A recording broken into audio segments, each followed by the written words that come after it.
roaming the sideline to sideline, and when he gets there, he gets here on the ground. This is a very disciplined, well-coached team. We can't wait to get this one started. We open up the season. We're here at the beach, Gulf Shores and Parklane. It's the Pioneers and the Dolphins, and we kick it off coming up right after this on Friday Night Rivals.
Jim Cox, Dan Brennan back here at Gulf Shores tonight.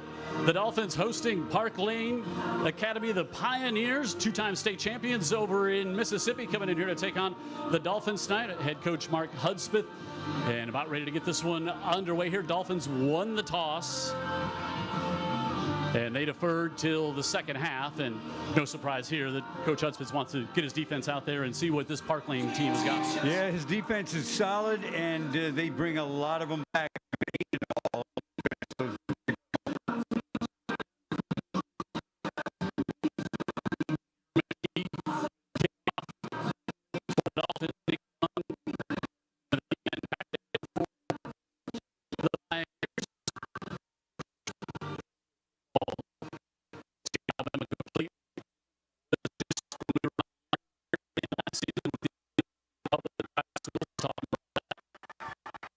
Throughout the podcast here, and open up the 26 high school football season,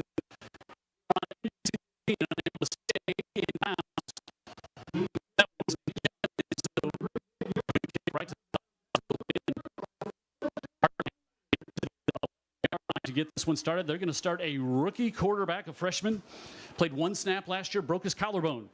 He can make all the throws, Ron Rushing said, but still, it's a tough ask when you're a freshman making your start here tonight at Gulf Shores. Yeah, especially he's not, he doesn't have the big size. The kid may grow here still to come, only a ninth grader, but not big, but they like his ability. In fact, Tulane likes him enough where they've offered the young guy. Yeah, offered him at their 7-on-7 camp. Said, I know we're early and I know there's going to be other schools, but we really like you. Georgia State has offered him as well. And he'll look to throw it, rolls out to his right, and just floats that one out of the backfield and incomplete, unable to hold onto that one is Dooley Copeland, who is the most dynamic player they have on this Parklane team. We will see him get the ball in his hands a lot tonight if things go well for the Pioneers. Lights have not fully kicked on here. Looks a little dark on the field yet. Yeah, I think you're right about that. And maybe the light here in the press box is also contributing to that. And incomplete again here as they try to get it over to Copeland. And now it'll bring up 3rd and 10, which is what you did not want to see your freshman quarterback having in his opening series. No, he'll be throwing more than likely from or near the end zone. Gulf Shore's 8 starters return on defense.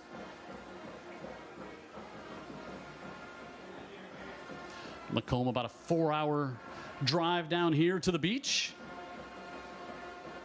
And he'll just give it off.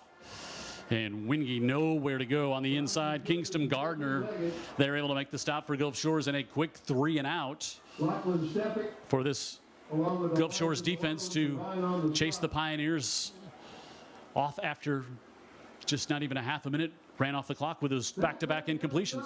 Imagine the quarterback, freshman, going up against a Brian Van Gorder defense that has been played out at places like Notre Dame, Georgia, and the Atlanta Falcons. That's pretty amazing.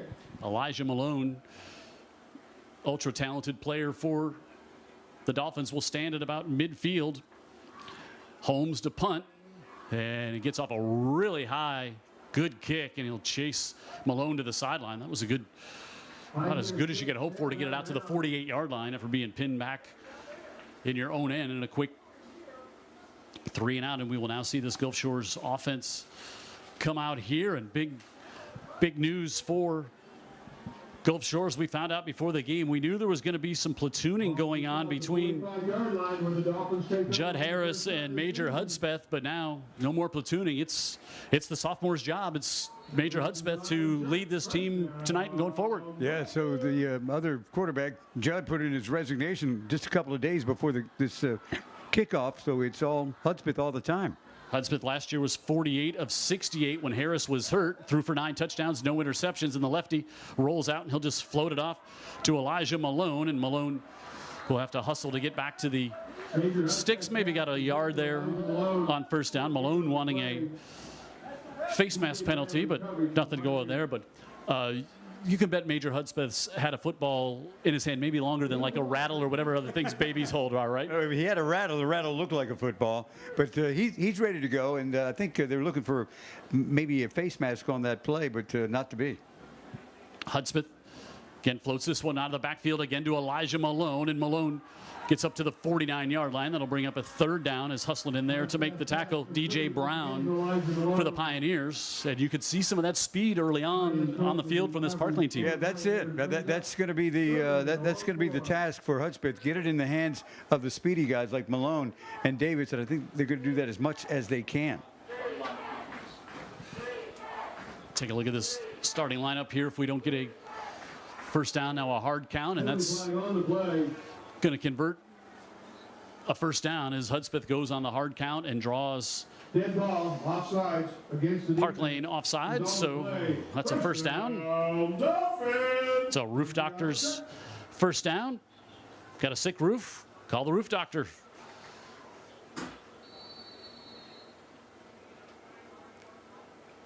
Hudspeth will give it off the first time tonight, and again, it's Elijah Malone. Malone is their all-everything cornerback, and they'll put him in the backfield as well. And we'll see Janoy Ferguson back there also. But a 6-yard pickup for Malone, who hustles to get off the field. And now motion Davis, and they give it to him. And this is the speedster, and Davis a little bit of a seam, but he's going to be wrapped up and brought down there. Not much room to get away there, as Dan talked about Jay Aldridge, the middle linebacker, and he makes his introduction to Carter Davis for the first time tonight. Yeah, this is going to be a solid defense. We'll keep an eye on this here. They pride themselves in defense, and I don't think they're going to be necessarily easy to move the ball on. Carter Davis, the West Virginia commit. 715 receiving yards and 9 touchdowns last year. Also rushed it 4 times. Rushed it for 4 touchdowns. 60-meter state champ at a blazing 6.76 time. That's top 10 in the nation, and now more great penetration.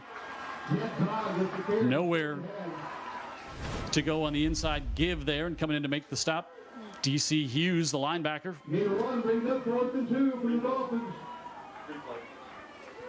Take a look here at Hughes.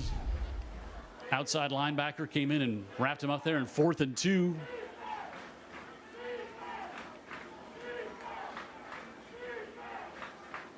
And the Dolphins will go for it. Carter in motion. Instead, they give it off inside, and that's going to be good for a first down. First touch of the night. Kingston Gardner bring him over from his big defensive end spot and put him in the backfield. Yeah, they're going to, every now and then, specialty-wise, you don't have many players going both ways, but in a special situation like that, they'll bring the big guy over and hand it to him and get yourself 2+. How big was that third down? Give the hard count, get the first down there, and now they're rolling. Another Roof Doctors first down. Inside give, and not much room by Jet Todd as another defensive player. He's a 2-year starter as a safety, now comes in to run the ball, and does feel like they're going to be kind of running back by committee all season long for this Dolphin team. Yeah, and they've got a variety of guys, but Carter's the one that can really take it to the house anytime.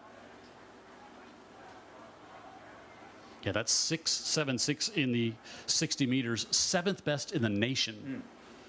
And we'll talk about the 2 junior Olympic hurdlers on this Parklane team as well. And Hudspeth looking for Davis in the corner, floats it up in the end zone, and he's got it. Touchdown, Dolphins.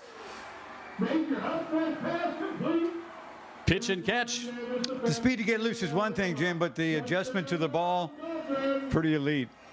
And the throw by the left-handed sophomore. Now 10 career touchdowns without an interception. And the Dolphins with the 6-0 lead. That's an ArcelorMittal Calvert touchdown. Apply now at ArcelorMittal CalvertJobs.com. And McKee for the PAT. And it's good. And Gulf Shores takes it 52 yards on their opening drive, and they lead it by a score of 7-0 on top of Parklane here at the beach. And we're back at Friday Night Rivals after this. Parklane Academy Pioneers.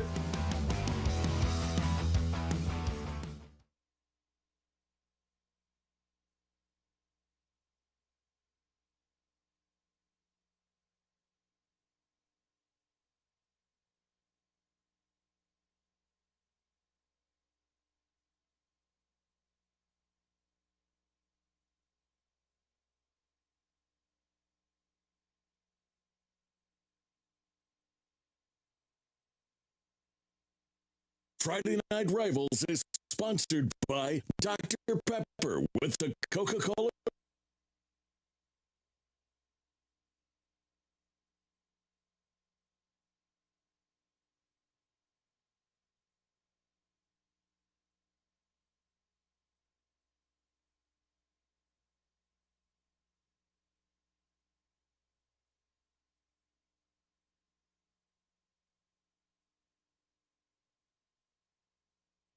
Friday Night Rivals is sponsored by Dr. Pepper with the Coca-Cola Red Zone, the Mobile County Sheriff's Department. Join Team Sheriff today. And Greer's Markets. Greer's got it. We guarantee it. Jesus. Jim Cox, Dan Brennan here in Gulf Shores as the Dolphins jump out to a 7-0 lead here. And boy, if you're Mike Hudspeth, you got to feel really great about what your sophomore quarterback did on that opening drive, and double the fact that, oh yeah, he's your son, right? They ran it, they threw it, they used their superstar speedster. They just kind of emptied the toy box there in the very first drive that went just over 50 yards. This Parklane team has about 36 players on the roster, and they platoon a lot. They do that a lot early season anyway, but they're going to rotate a lot of guys in, and it'd be interesting to see like how they feel the adjustments are to the competition they're playing here tonight. Yeah, that's what it's all about, evaluating the team after this and moving forward. Coach Rushing just felt like the schedule just wasn't that challenging last year. If you looked at the final scores, it wasn't. So it was top heavy, like there's a few good teams top. It was a challenge, and he was looking at this as like a building block to use the rest of the season and maybe a chance to win their third straight state championship. Yep, they won last year. The state championship came by over 40 points. McKee, the kickoff, and Young will take it at the 10 and across the 20, and better field position out to around the 28-yard line. Actually, that was Copeland on the return and up to about the 29, and now maybe got your freshman quarterback, had that tough opening drive to start pin back at the 10, and maybe things will be a little smoother for Parklane here on this go. I think they'd like to run it too, not specifically a pass, but they recognize that this Gulf Shores defense is pretty good. Robinson can make all the throws, but again, when you start a freshman quarterback, and now he looks over the middle, and he's able to get that one off to Copeland at the 36, and Dooley Copeland going to have to decide, does he want to play baseball or football in college? He's one of the most dynamic athletes ever to come through Parkland. One of those kids, probably he's about 5'10". If he's 6'1", like everybody's probably trying to make him big offers. Yeah, you're probably right. Like you say, very good athlete. Dump it back into Copeland's hands, and Copeland, we see the speed, and he breaks that one across the 50, and he's into Dolphins territory up to the 37-yard line. Gain of about 16. What's interesting about this team, Jim, is, well, the school's small. These kids play like all three sports. Yep. They won the state track championship last year. Another Roof Doctors first down for the Pioneers. Got a sick roof, call Roof Doctors. Again, over the middle this time, the far side goes off the hands of his intended receiver. That's a sophomore, Kay LaFontaine. He'll bring up 2nd and 10. And you can see it in this, like, Robinson looks a little more settled, even just on the second drive than he did the first. Well, the first drive, of course, he was backwards to the end zone. He was getting pressured by this Van Gorder defense. He does look, but when you make a couple of plays, get yourself where you can breathe and start just getting a little confidence. That's what we're seeing. Gulf Shores is going to take a timeout. Would have had our heat timeout probably coming up soon, but so we got a timeout here. And we'll take a break as well. Gulf Shores and Parklane. Gulf Shores on top 7-0 to kick things off here to start the new season on Friday Night Rivals.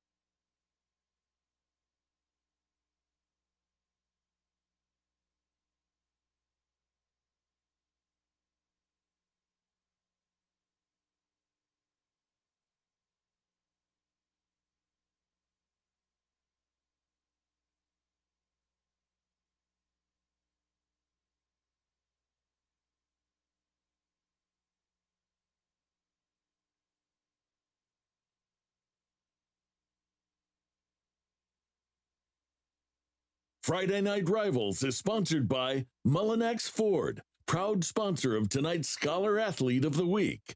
McMurphy Orthodontics will make you want to smile. And Roof Doctors. Got a sick roof? Call the doctor. Roof Doctors.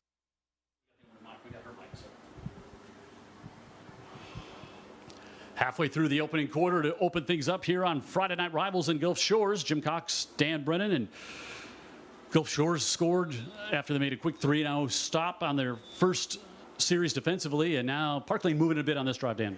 They are. They're past midfield, and the Parklane group is right in front of us. The press box on the visitor's side. This group is good to go. They're all renting stuff at the beach the next couple of days, so they really plan for this one. 2nd and 10 for the Pioneers, and they'll go tight formation and pitch it back to the near side. And Gulf Shores does a good job closing off the boundary there as Wingji had nowhere to go. He had 7 touchdowns and 566 yards last year in a supporting role for the state champions. And Kingston Gardner combined on the stop. Malone and Gardner came over to force him out of bounds. Tough defense to run to that short side of the field against. Yeah, they were hoping to get a block on the edge there, then failed to. And Ouija's just one of these guys going to get you what he can there, and he got 2. Hey, he's not going to outrun anybody, but he will run right through you. He's a big, powerful back at 6'1", 200 pounds. Robinson comes back to the near side to Copeland, and there is Elijah Malone to force him out of bounds, and not much of a gain on 3rd down. Brought down by Elijah Malone. Malone last year had 5 interceptions, 2 blocked field goals, and 15 pass breakups. And he's committed to Jacksonville State, one of the 3 Division commits on this team. And so now 4th and 7, and the Pioneers will go for it.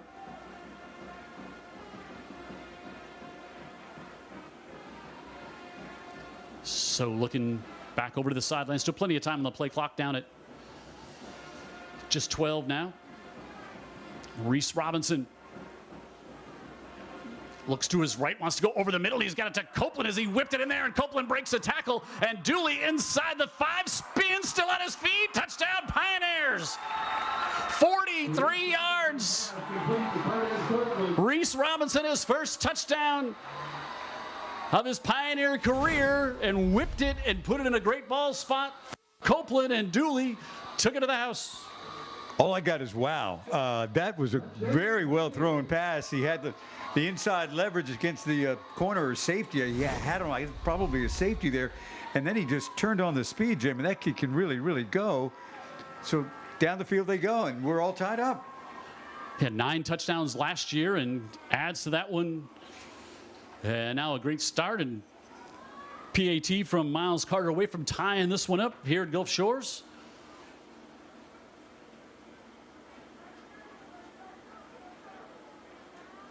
Not sure what. Sideline warning. We always get those at the opening game. Always going to get some sideline warnings, right? Enthusiasm is high. Execution and something like that after your first touchdown, maybe a little bit low. So now Carter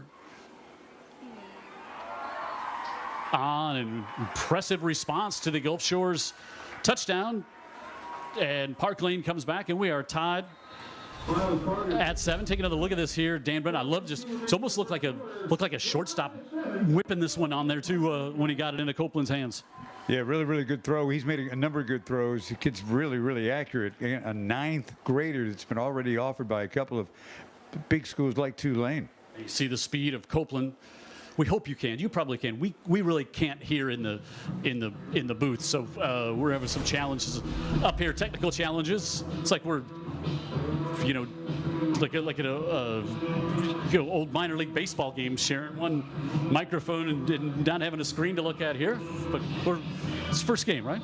First game, and it's a good game. I mean, that was you'd call it a great response, Jim. That's what it was. And again, this program, this team, they're used to beating people. Used to lose it. Back-to-back state champs. You can't scare them to death with one drive. No way. So at least now Gulf Shores and Hudspeth's got something to tell his gentlemen, like, okay, we got a game. Let's go. Smile Cam, once again this year, brought to you by McMurphy Orthodontics. Will make you want to smile. Dr. Stedman McMurphy. Saw him about a month ago down at a fishing tournament in Orange Beach, and now you have to think the confidence level of this Parklane team is like, okay, we can play with these guys. I think better than that. I think it never left them. They had a tough spot. They were down on the 11-yard line to start their very first drive. Things didn't go too well. Last thing you want to do is turn it over back there, and all of a sudden you're in a huge hole by not doing much. And the freshman quarterback didn't do that. Gave him a chance, kicked it out to about the 50, and Gulf Shores was able to do their thing offensively, but Parklane's not afraid. Had a great chat with Ron Rushing, their head coach, before the game, and of course he took them to the state championship. They lost his first year and then won the next two.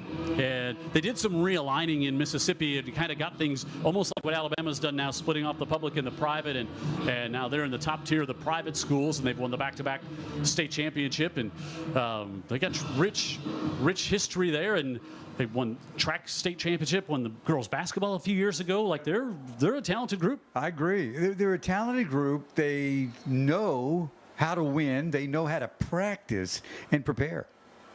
15-yard penalty on Gulf Shores, so that moves the kickoff to the near 45 and goes into the end zone, and that'll push Gulf Shores back to the 20 to open this one up. And now we'll see how Gulf Shores answers.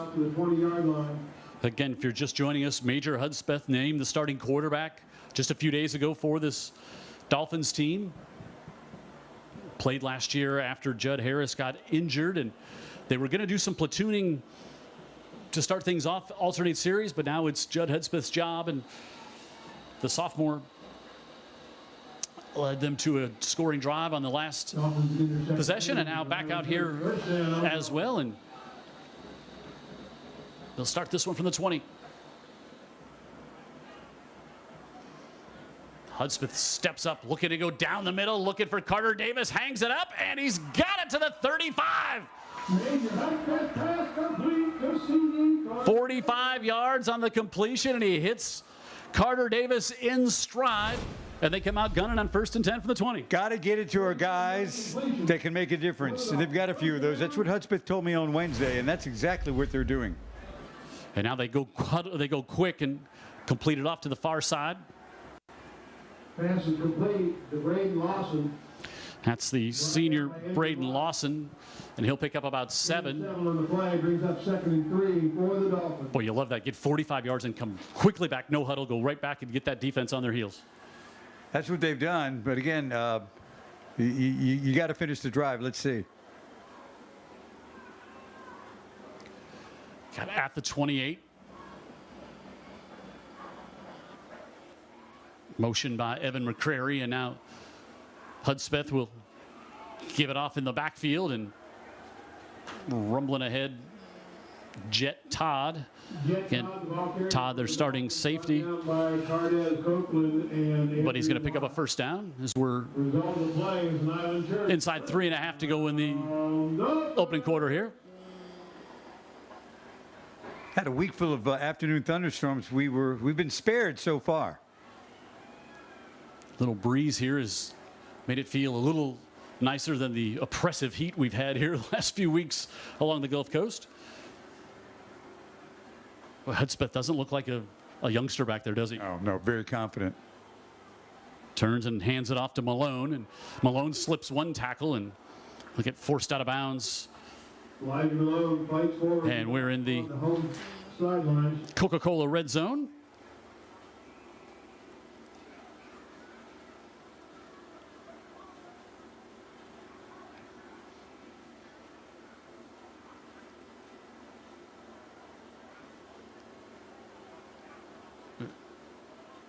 Hudspeth will keep Malone in the backfield. Now Hudspeth feels some pressure, rolls out to his left. Now wide open to the back of the end zone. He overthrew it. Trying to get it to Brereton, and he just overthrew him. There's a flag back at the 25. Probably going to be a hold. You saw the scrambling there. Yeah, it could be a hold. He also had a receiver one layer closer to him and not all the way downfield, but he went ahead and gave it a shot in the end zone because he did have a wide open receiver. But none of it was going to count anyway, it looks like.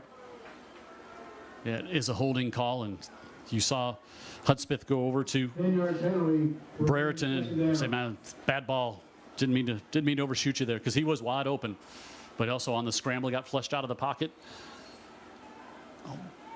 Put him back to the 29-yard line. You can see Hudspeth had some success a year ago. He's that experience has really changed the way he looks at the field. The lefty steps up in the pocket. This time he's going to be wrapped up and brought down. And in there, able to make the sack. DJ Brown. But he's not looking at the field. He's looking at DJ Brown. He'd rather be looking at the field. Brown is a kid who's come up a number of big injuries as an 8th grader and a 9th grader, and really an inspiring story. So now 3rd and about 27. Saw some lightning off there in the distance, which we do not need. Hudspeth just wants to flip it out of the backfield, and he'll get it to Malone, and Malone makes one man miss, but then Aldridge able to wrap him up, and a host of other Pioneers corralled the wagons around him there, and now bring on the punt team. So an incomplete and a holding call. They get pushed back, and I would, you know, if it's not 4th and 27, you're thinking about going for it here. If it's anything reasonable at the 40, but not. You don't have a lot of 4th and officially 29 in your back. No, you don't. And again, your chance to play a little field position here and give Parklane Academy a long way to go to take the lead. Aiden Moats will punt for the Dolphins. He was dropping him in the corner when we were watching him in warm-ups, and he does another one here, and they will down it at the 4-yard line. Great punt by Moats, and this his 3rd year punting for the Dolphins, and does a great job to pin him back deep. And now we'll see what Robinson and crew can do, starting way back in their own territory, even worse field position. They had to open things up, but gotta like the looks of this Parklane team thus far. I like the looks of both quarterbacks, don't you? Oh, for sure. Parklane's quarterback, the freshman, who shows remarkable poise, and he doesn't look like he's backing down at all. Made some great throws last drive. He's trying to get everybody set at the line of scrimmage. Play clock down inside 5 now. And now flag beforehand.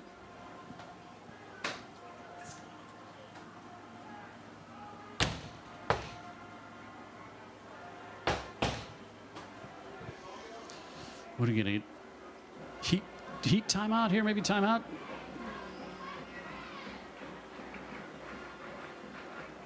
We take a timeout? We'll stay. We'll stay here. Well, we like what we see so far. Entertaining game. Both teams threw their best punch on a drive. Defenses have made some plays. Both quarterbacks, young guys that have look like they can look like they're up for the task today. We did see a little disconcerting. We had some storms moving north to south, and we have seen some lightning to the south of us, probably over the Gulf, but I think all that is more than likely moving away. Hopefully it is. Of course, Gulf Shores and their brand new $150 million school that just opened up this year. I think in the future we'll probably see them have an on-campus stadium. But this is a fun place to come play here at the Cultural Center in Gulf Shores. I like taking the back roads and crossing rivers I didn't know existed. I loved it.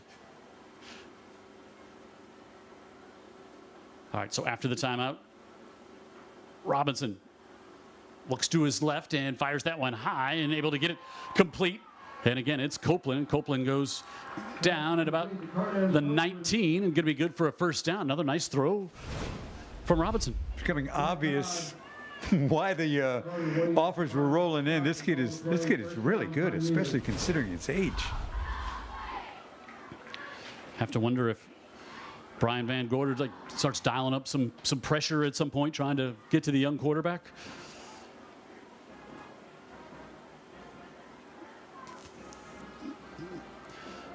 Give on the far side, and not much doing it. They haven't run the ball much. They've moved it through the air. Yeah, they have moved it through the air. They've run it, you know, just to kind of give you the look that we can run it, but not much success. Not yet.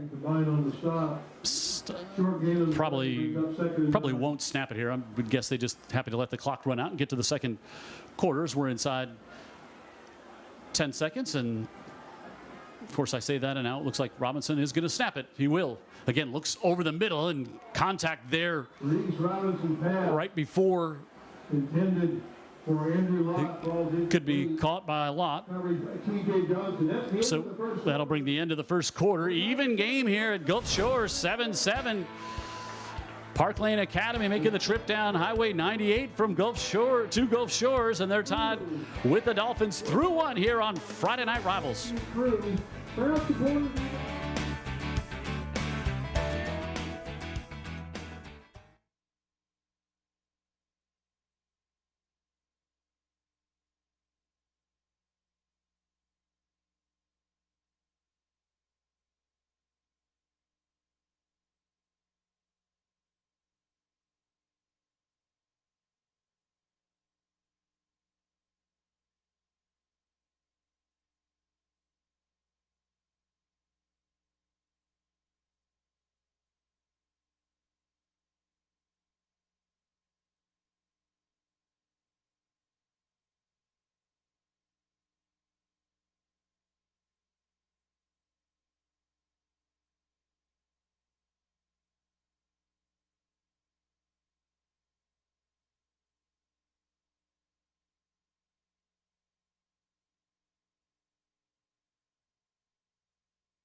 Closed captioning for tonight's game is exclusively sponsored by SA Recycling. Cleaner communities, stronger future.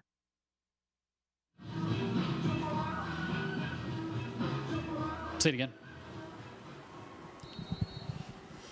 Jim Cox, Dan Brennan, ready to start quarter number 2. Parklane Academy from Macomb, Mississippi, and Gulf Shores, and a good one to start here. And now they go a little wildcat with Dooley Copeland, and he's going to get the first down and out across the 30, the 32-yard line. A roof doctor's first down. If you got a sick roof, tell you what's not sick, or as the kids say, that is sick the way Copeland plays. Well, you got to give a lot of credit to that offensive line because he's definitely at Gulf Shores thinking pass all the way, and he wasn't hit by anybody till he was 10 yards downfield. Dooley Copeland, Cardez, his first name, but feel like we can call him Dooley. So we've made some friends and family here in the Parklane family, right? Now back over the middle, and that one complete. Able to get that one off to the sophomore, Kay LaFontaine. Pass is complete to Kyle LaFontaine. Boy, what a weapon to be able to put Copeland in there and kind of that wildcat. Yep, that's what they'll do. And if anything does happen, by the way, hopefully nothing to the freshman quarterback, that's probably what you're going to see the rest of the game. Yeah, didn't Ronnie Royal? They had to do that in Gulf Shores a few years back, where they had no quarterback, and that one comes to the near side, and that's going to be Wick Lindsay brought down. playing tight end. He's their starting defensive end. He's got offers to play in Mississippi at the next level, and great basketball player as well. And he's a specimen at 6'3.5", about 225. He's straight out of Central Casting. Yeah, and his daddy's got loose lips. He told he told you everything about this team. You got in touch with him. He's a friend of Jeff Kelly's. They knew each other way back in Southern Miss. When I told Coach Rushing that I talked with Chad Lindsay this week, Coach Rushing said, "Oh Lord," he knew. Complete to the near side and forced out of bounds was Copeland, and Pass is complete. get about 7 Down by Lockwood Stephens. on that one. But a lot of history on this between these two staffs, as Mark Hudspeth had Coach Anderson from Gain of 5 on the play brings up second. Parklane was his offensive coordinator back at Winston Academy when they won the state championship back in 1997, and his two staffs have known each other, and it was great. Both able to. Gulf Shores needed a game to open things up, and Parklane needed a challenge as well. So it's Mississippi, Winston Academy, is that right? Yeah. Now heaving it up over the top, and good coverage downfield by the Dolphins there. Robinson pass. Ross takes a shot, and again, earlier he played one play like broke his collarbone and was out the whole season rehab. And really, with the collarbone, there's just not much you can get short my medical degree, but I think that's it, right? You can see by their play calling, they have a lot of confidence in this guy. They took a shot on the short, and now they'll get the first down. Robinson doesn't dumps it over the middle, and that incomplete. Kind of dangerous back across his body there. He had all kinds of pressure coming from Adam Duncan, who Duncan is a junior last year, 20.5 tackles for a loss and a 7-sack season. The strategy now changes. They've got their touchdown, so they tied the game. No panic, and on this 4, they're going to go ahead and kick it.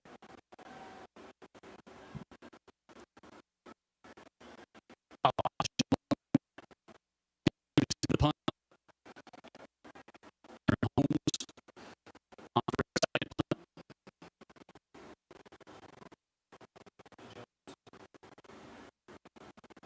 Another good punt. Here he takes a good bounce, and Bone decides to just take it. I guess he'd call it fair catch, they said, back at the 15. Punters have done well here. 2 minutes into the second, still tied to open things up on Friday Night Rivals. Gulf Shores and Parklane Academy here from the beach.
Friday Night Rivals is sponsored by ArcelorMittal Calvert. Apply now at ArcelorMittalCalvertJobs.com.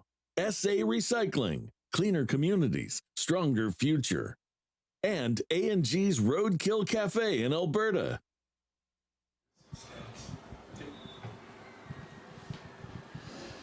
Two minutes into the second quarter, Jim Cox, Dan Brennan here at the beach. We had two impressive young quarterbacks thus far here, Dan Brennan. No kidding. I mean, they've been the stars of the, well, they've got some wide receivers and some people on the edge doing some good stuff. Hudspeth, 7 for 7, 81 yards, and a touchdown. I think he might have had that one incomplete to the back of the end zone when he overthrew. Penalty. Yeah, because the penalty, was that the holding call that waved it off? So they get a late substitution here, play clock down to 10. They're going to have to hurry to get this one off because it was an offensive lineman, play clock down to 3, but Hudspeth gets it, gives it off, and Ferguson, his first carry, ball came out at the bottom of that pile, looked like there. Ferguson got it. Tyler Smith in there to make the stop. Pickup of about 2. Yeah, Ferguson ran the ball a bunch for this team. Last year went 5 and 6. Now pre-snap flag, so dead ball. Another one against Parklane. Remaining second down. So Gulf Shores back in 5A because there's no 7A in public schools now. The old 7A is 6A, and So it's back in 5. Yeah. So Gulf Shores out of this region. I'm sorry, St. Paul's out of this region as they get it off to Carter Davis up the near side, slips a tackle. Up the near side all the way to the 20, inside the 10, and that's not Davis, that's Lawson, the freshman. Major high pass complete to Braden Lawson. Lawson up the near side and broke it all the way down to the Brought down by Nick. 11-yard line.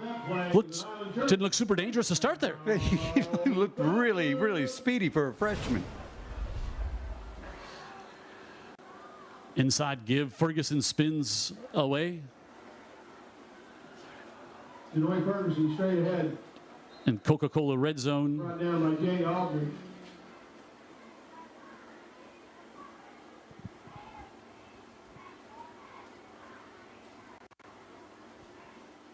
That was about a 75-yard gain.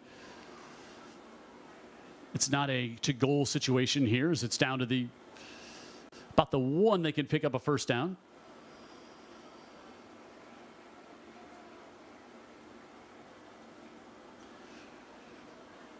Well, I guess Coach Hudspeth knows all about that young guy. We certainly didn't. He was down in the pecking order for any real threats, offensive threats in this game tonight. But how would we know?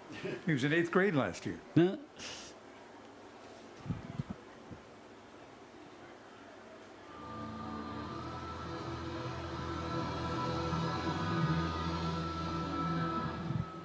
I'm not sure what the huddle was. There's now official coming over here to have a chat with Ron Rushing.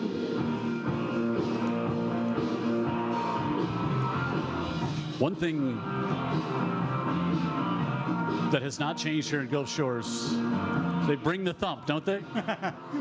Yeah, they kind of overbring the thumb because so what they're doing, the press box and the sound system is on this side of the field where we are, which is the visitor's side, but they've got to pump it up loud enough so the home side can hear it. And I'm not sure that's a permanent thing. I think it just might be like to help with the sun early in the season. I'm not sure they're going to do it all year. We'll find out. Give it off again, trying to get to the outside and nowhere going as they put Davis right in the backfield, and Davis with a lot of speed to the boundary, but a lot of speed meeting him there as well for the Pioneers. And it's going to bring up about a 3rd and 5. Ball spot at the 8-yard line.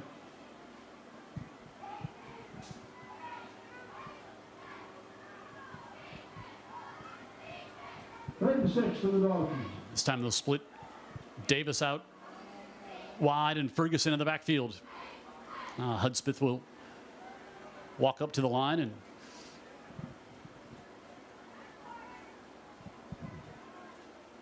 make a change, and here we go on 3rd down. Gives it back off. Ferguson with a big hit, spins free, and he's going to be stopped short of the goal line, but it's going to be really close right at the stick, maybe for a first down, maybe a half a football short.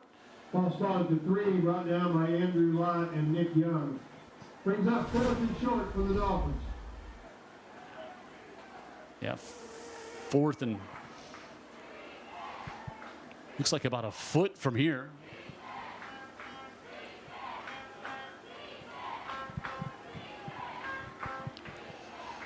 Hudspeth gives that one off to Gardner, who goes in, and he's got the touchdown.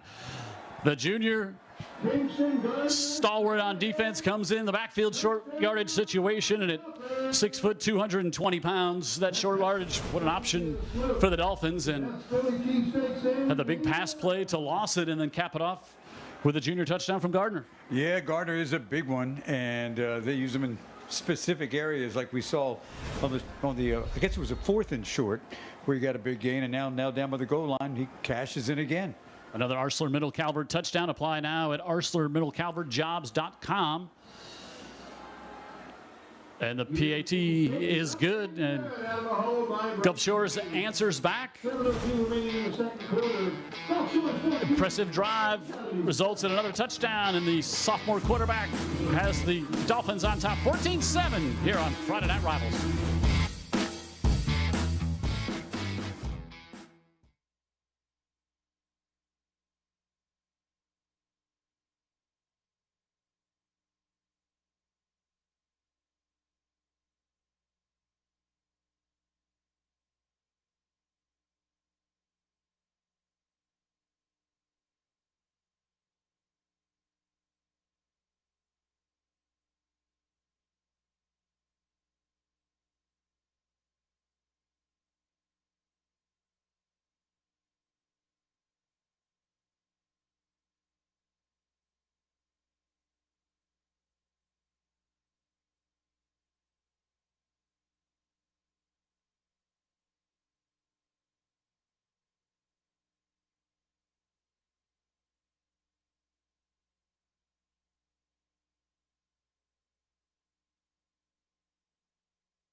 Closed captioning for tonight's game is exclusively sponsored by SA Recycling.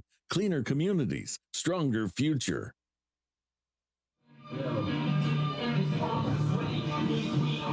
Little Eminem. We had the Stones right before the break. Little Eminem coming out of the break here in Gulf Shores.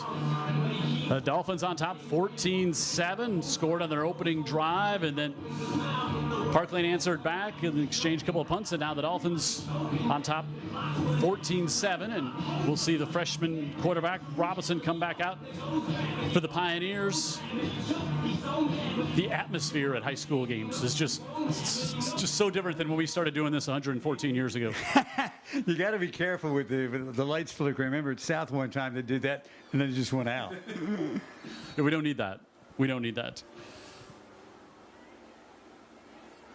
McKee will kick off.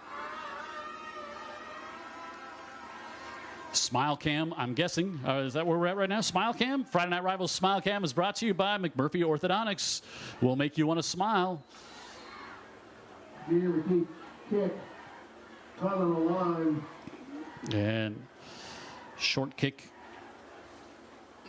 handled there by Eli Chandler. Met his dad before the game. But a bunch of the Parklane parents. He was really impressed with the depth of knowledge you had on their sons, almost like maybe you should be investigated. But what happened, of course, you talked to one of the parents who's a friend of Jeff Kelly. He gave you everything about all of them. I said, "Oh, your son is Eli's the starting safety. He's a pretty good baseball player too." And the dad was like, he was a little like he's looking at Kreskin. And for those of us watching at home, remember Johnny Carson, all 11? They'll get that joke. Robinson with some pressure. He's going to be tripped up all the way back to the 25-yard line, so they send in the heat for the first time, and Williamson comes in, and he gets the sack. Williamson started last year, and the secondary of this team really a strength for Gulf Shores, and they bring the pressure that time. We talked about wonder if Van Gorder try to get that on there, and he does. He does. Secondary and the defensive line, I guess pretty much all back. And linebacker is a little bit more of a work in progress. Loss of 12, now second and 22, and they want to set up the screen, able to get it off to Wingy, and Wingy almost back up to the original line of scrimmage. He'll get about 10 and still bring up third and long. So we're about the halfway point of the second quarter. Throw a lot of things underneath, right? And it's let they block very well with these I guess you would call them screens, middle screens. Really good offensive line, very good execution. Two starters back from last year's state championship team, and a little miscommunication there is Copeland wasn't quite expecting it yet, and Robinson had it there. Copeland, he had the inside leverage on that one, and it looked like it was going to go a long way had he connected. So that'll be a 3 and out after the first down sack. And we're going to get a heat timeout here, I believe. Yep.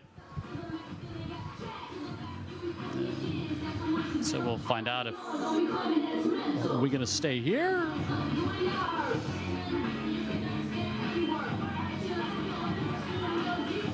So we'll stay here, I'm told, at the break.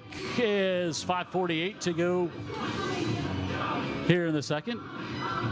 Oh, so I'm kind of a karma guy, all right? Kind of a karma.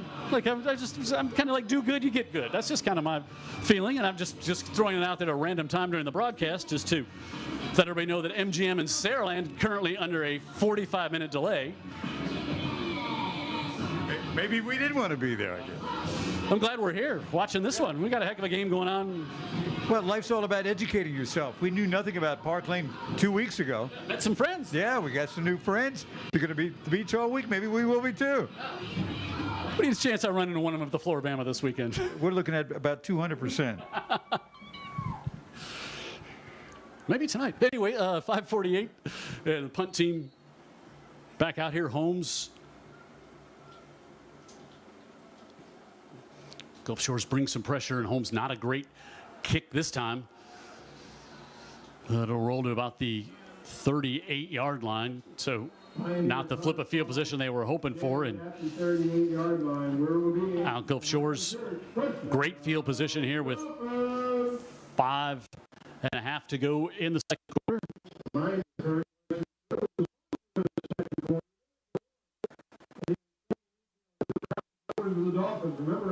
And sophomore Major Hudspeth and on Saturday, go Dolphins. his offensive crew will come back out here. Again, we were talking about this region. Now it's Palm County, Alberta, Saraland, Canada, and Gulf Shores in this region. It's been for a while. Yeah, it is for sure. You can almost do a playoff. Jump away from those car days and have nothing. It was young. Home to Daphne at home, and Jay Smith was up at the West Sox, but it was great to see the game with a out of left field that he suffered a few weeks back. He was able to coach the press box and was able to get big last things up this season. That's a great crowd there. That game was played because of the weather. You like that. You may just be the press box, but you won't get better. So it comes to get his at the game before he gets shut down immediately. And now third down coming up. This would be a big stop here with Parklane. They'd love to run some more clock. They could get it back with Gulf Shores getting this back to open things up in the second half. Now 3rd and 11 for the Dolphins.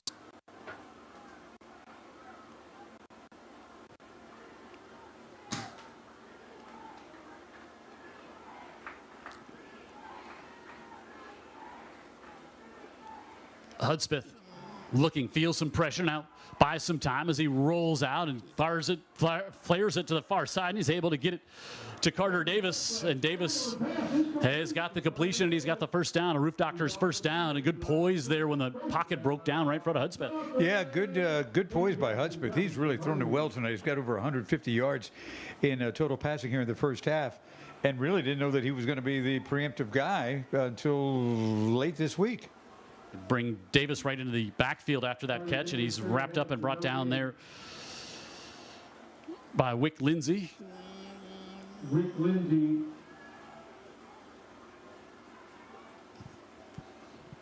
Gulf Shores not in a huge hurry here as they'll get the ball to start the second half, but still 3.5 to go here in quarter number 2, and the Dolphins on top by 7. Ferguson joins Hudspeth in the backfield. High snap, but Ferguson gets it, and he's grabbed by Lindsay, who slows him down enough for Aldridge to come in and make the stop. I mentioned at the top of the broadcast, Dan, that the best compliment I've heard of a high school football player in a long time when he said, it was very Mississippi sounding, when he said, tougher than a pine knot. And I said, tell me something that's how Dan Brennan and I have never been described. Never. So 3rd and 12 now for the Dolphins. Ferguson stays in the backfield.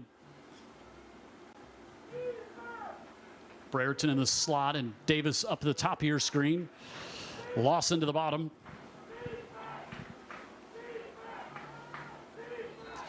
McCreary comes in motion and now going to get a false start. And it's going to make this a 3rd and 17. False start against the offense. It's on the left side. Not sure if it was McCreary coming in, the tight end coming in trying to get the end line of scrimmage, but now to put it right back to midfield.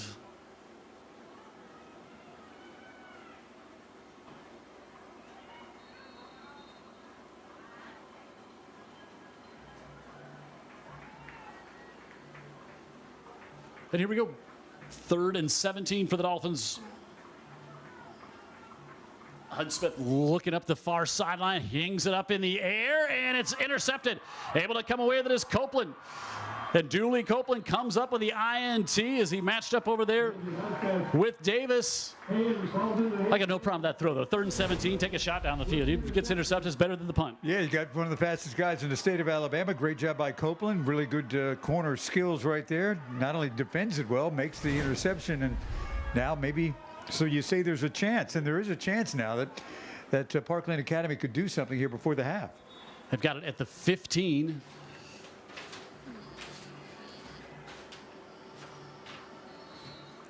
So the first turnover of the night, but again, no problem with that. It's 3rd and 17. You're taking a shot at fastest guy in the state and see if something can happen with it. Yeah, and Hudspeth's had a really good night so far throwing the football, too. Both these quarterbacks really, really more than solid.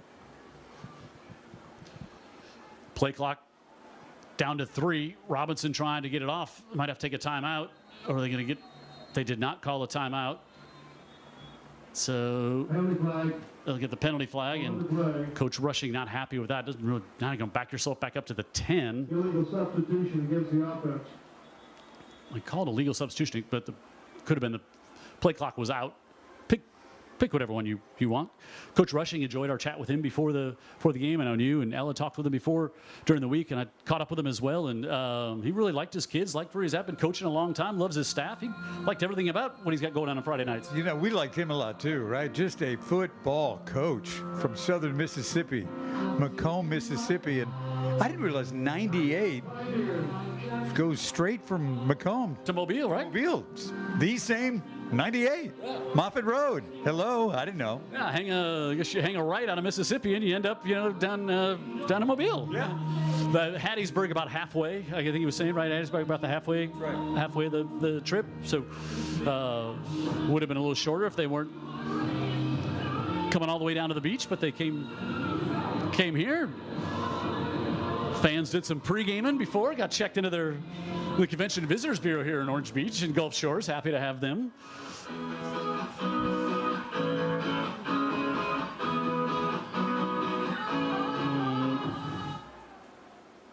So now it's 2:16 to go in the second. You got to exercise some caution here, right? Just maybe a screen, something like that, something where you hope, or possibly even a draw play, because they've had some luck running the ball at times. They've liked to work the middle of the field a bunch tonight. Robinson looks to the right side, wants to air it out, looking to make a play up the near side and just out of the reach there on the near side as he was trying to get that one to Henry Williams. Henry and Hayden Williams, twins on this team, both competed in the Junior Olympics hurdles last week. And Hayden, I believe, was the one who finished in 5th in that one. No, it was Henry. Henry, just out of that, finished 5th in the junior 400-meter hurdles. That's an athlete. And that one tipped at the line of scrimmage. And now it's going to bring up 3rd down. And now you're in danger of giving Gulf Shores a short field at the end of the half with them trying to get that 2-for-1. Yeah, they're looking at that 2 minutes on the clock thinking, okay, that's something we can really work with, especially if they get an incompletion here. 3rd and 10. So 3rd and 10 for Robinson.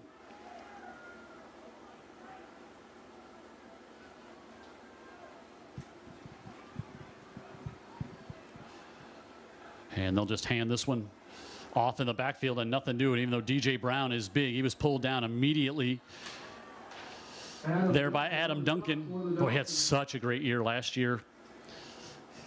Gets the ball out to the original. We had Landon Everett, the linebacker that was here at Gulf Shores, now at Army. He was as good a linebacker as we'd seen play on any Friday night as we get a timeout with 1:48 left here. So, Gulf Shores, they really kind of took off once Mark Hudspeth got here. Really turned this into a program. Only 3 winning seasons here in Gulf Shores, but they've all come under Coach Hudspeth, 21, 22, and 23 when they won the state championship. Yeah, and with last year was not one of those years. 5 and 6 went to the playoffs, but got bumped up and playing in that the same tough region they're in right now. Yeah, they had to get dragged out of the playoffs. They nearly beat that team in the first round. 33-30, yeah.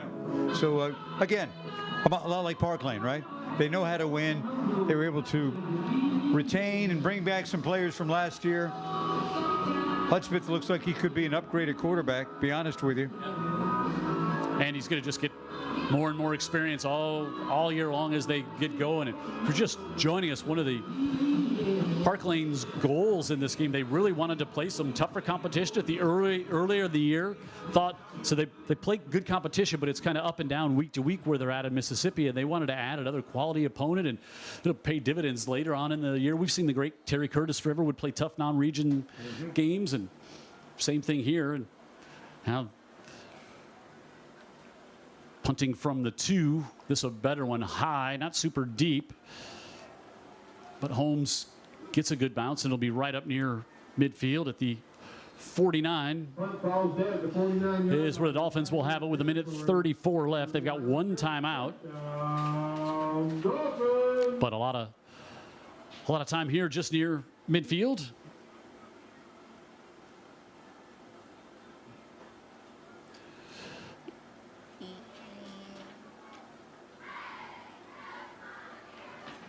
Parklane will play Jackson Prep next week. That's the team that UMS is playing tonight to open the season. And Gulf Shores, they're playing St. Paul's, even though it's a non-region game, because St. Paul's in the private school classification now, but yet they still get to play each other during the regular season. And Dan will break that all down in immense detail in the second half. Yeah, that's a pop quiz I'm going to fail. Hudspeth rolling out to his left, looking and able to get that one complete off to Lawson, and Lawson's going to have the Roof Doctor's first down. Steps out of bounds right at the sticks. Yes, 2 classifications in the private school. McGill Toolen, top-ranked team in the big classification. I think all the teams in the private schools will make the playoffs, and they can still play in the regular season, but not against public schools, obviously, when the postseason comes around. Hudspeth now rolls out to his right. Flag comes in as he was trying to get it off to Ferguson. If that lineman maybe a little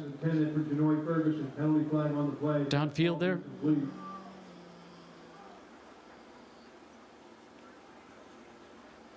Oh, hold against the Dolphins, so that'll back the Dolphins back up to around midfield again with a minute 9 to go here in the first half.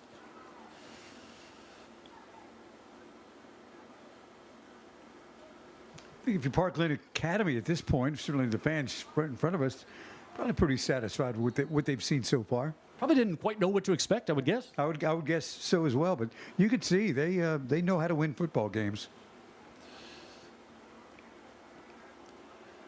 Hudspeth again rolls out, fires this one off, and he's able to get it complete to Carter Davis, and Davis is going to be again just past the sticks, the first down sticks, so it'll be about 2nd and 7 coming up here, but he got out of bounds and stops the clock.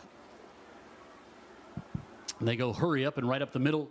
Give this one to Ferguson, and he's inside the 30 down to about the 29-yard line. Very close to the spot of the first down. And he going to say he has the Roof Doctor's first down. So that stops the clock momentarily. And oh, no, they moved the sticks. Well, there we go. Yep. That's an Island Church first down. Dolphins. So the official's not quite sure that they had everything properly aligned, but now they do, and 46.8 seconds to go here, and the Dolphins on the drive, lead by 7. Hudspeth again is sliding with one knee down. Able to make the catch on that one, Tanner Spires, the sophomore. Spires on the reception from Major Hudspeth. Carnes Copeland in coverage for the Pioneers. Boy, his knee was down. I wonder if the clock should have stayed running with his knee down before he went out of bounds, but they do stop it. Hudspeth lost it, and it's going to be dropped all the way back at the 35, just slipped out of his hands. And now Gulf Shores is going to have to take a timeout here to stop the clock. Spotted back to the 34-yard line. All the way back to the 33. That one just slipped out of Hudspeth's hand. He's not a big guy, and he was anticipating something on that play, and it looked like it was over the middle. And next thing you know, lack of concentration, ball's on the ground. Daddy's not happy. Nobody's happy, and because Daddy's the head coach. Let's see what the decision will be here. That'd be 3rd and about 15. Got a good kicker. Got the wind picking up here tonight. It would be at his back if they try to field goal here. But Mark Hudspeth still working with the official on the far side. Oh, yeah, absolutely. Boy, Gulf Shores so proud of their new high school just opening up, and Gulf Shores also excited on the athletic side, signed a deal with Nike, and they're outfitted with the swoosh from head to top, and Gulf Shores want to be a part of Nike, and Nike want to be a part of Gulf Shores here in 2026.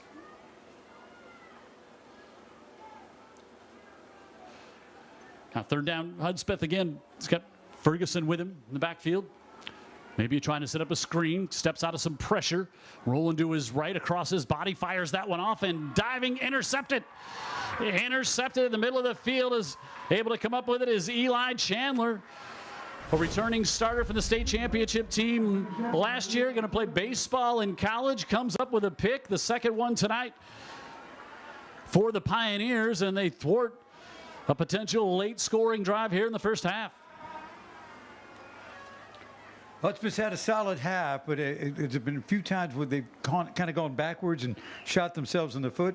Happened again on that drive, and looks like Parklane probably just got no aspirations to score here. They're just going to try to probably get it to halftime as is. Yeah, happy to keep them out of the end zone with that great field position with 2 minutes left. And now if they can maybe just see if they want to take a knee out of the shotgun, have to go forward, and that's what he'll do.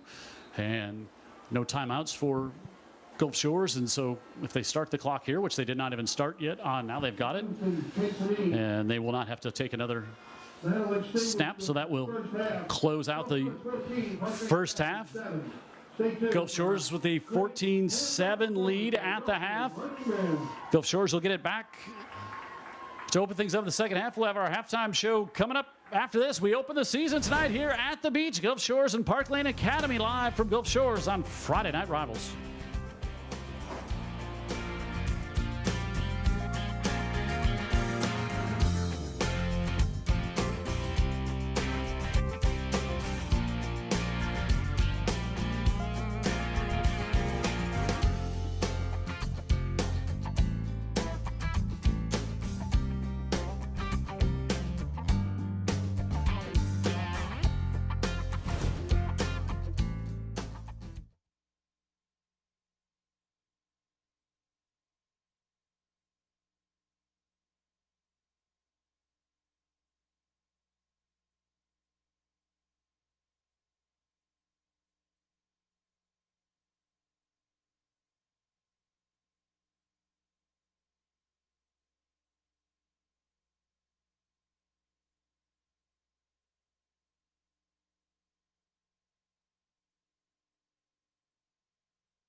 Welcome back. I'm Ella Knapp with Friday Night Rivals. We have some guests here with us. We are going to be starting off with Jason Watts, the athletic director of Gulf Shores. Jason, you have had a lot of things going on at this school recently, entire new facilities. Tell me how much that means to the school, to the athletic department.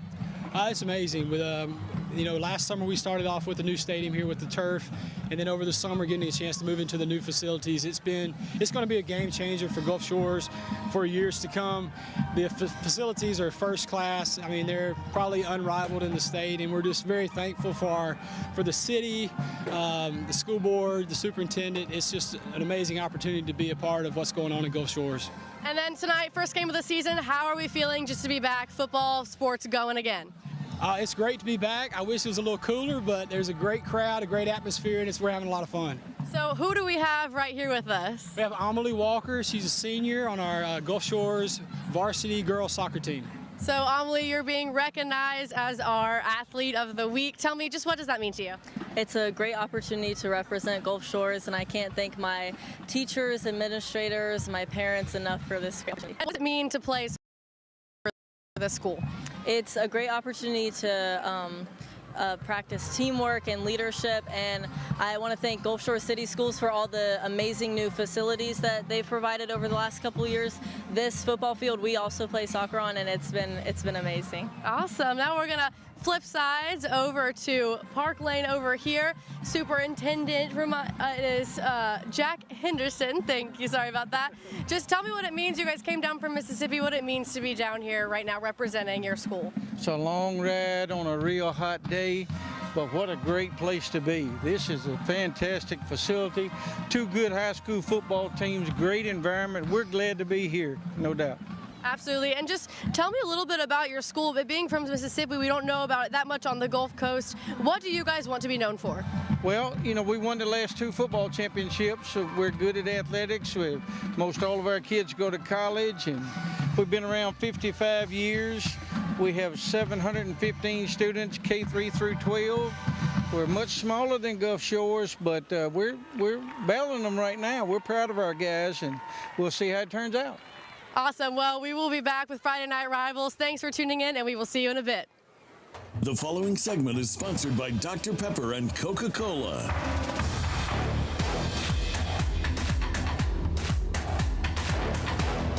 Well, Coca-Cola United again is so excited to partner with Dr. Pepper and partner with you guys being able to bring this game back to the community. But from the start, Mr. Bellingraf started Coca-Cola here in Mobile, the franchise, in 1902, and a lot of people don't know that. They don't connect the two.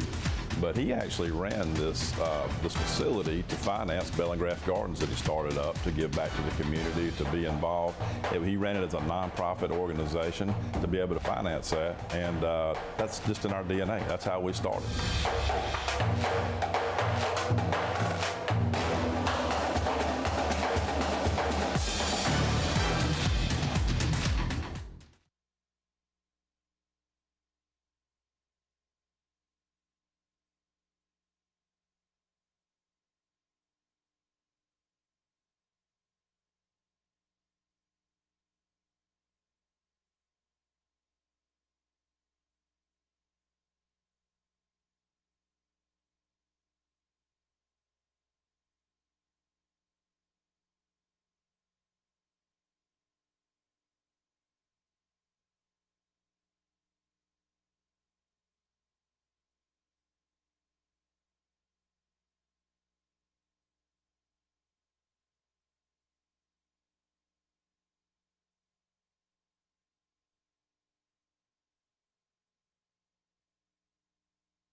Mullinax Ford is proud to be the sponsor of the Friday Night Rivals Scholar Athlete of the Week. This week's Scholar Athletes are Jasmine Alexander of Saraland High School and Amel Walker of Gulf Shores High School. Athletically, Jasmine Alexander is a member of Saraland High School's swim team. She has competed in swimming sections for the past 3 years and placed 6th in the 200-yard freestyle at the MCAL Championship meet in 2025. Academically, Jasmine has a 4.6 GPA and is ranked first in her class. She's on the Advanced Honors endorsement for all 10 of her core classes, has 10 dual enrollment classes, and has gotten straight A's throughout her high school career. Jasmine plans to attend UAB and major in biomedical engineering. Back on the field, Amel Walker is a member of Gulf Shores High School's varsity girls soccer team. In 9th and 10th grade, she served as the junior varsity's girls soccer captain. Back in the classroom, Amel has a 4.22 GPA. She's also an AP scholar with both honor and distinction and is on the AB honor roll. Amel wants to study international relations in college. Congratulations, Jasmine Alexander and Amel Walker. The Friday Night Rivals Scholar Athlete is sponsored by Mullinax Ford.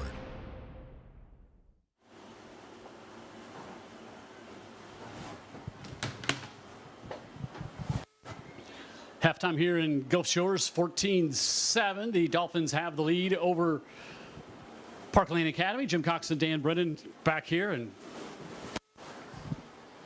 so take a look at the schedules here. Parklane, of course, opening up here at Gulf Shores, then take on Jackson Prep. Beat them for the first time in 31 years last year in 34 games. Jackson Prep, just an absolute powerhouse in Mississippi, and they're playing UMS. And Jackson Prep leading UMS 28-14 at the half. Parkview Baptist, third week for Parklane. Then they've got Silliman Institute, Simpson Academy, Copia Academy, and Dunham School. Then they're at Oak Forest and Brookhaven Academy, East Rankin, and then Madison Ridgeland Academy. They close things out. And now we'll take a look at the Gulf Shores schedule, talk about the region that they're in now. So the home game here against the Pioneers, then they're home next week against St. Paul's. St. Paul's again dropping out of this region with the reclassification. Then they go to Saraland for the big third week matchup, take on Blunt. Then they're at Murphy in Baldwin County, and Alberta, the new team in the region. And then they go up to Spanish Fort, then close things out with Theodore and Bayside Academy. Bayside Academy, as most people pronounce it. And so, light's a little dim here. It's time. Yeah, let's talk about where we're going to be next week. Oh, no, so I need someone to tell me about what, somebody in my ear to tell me again what we're, this is great TV here. What was that, Vince?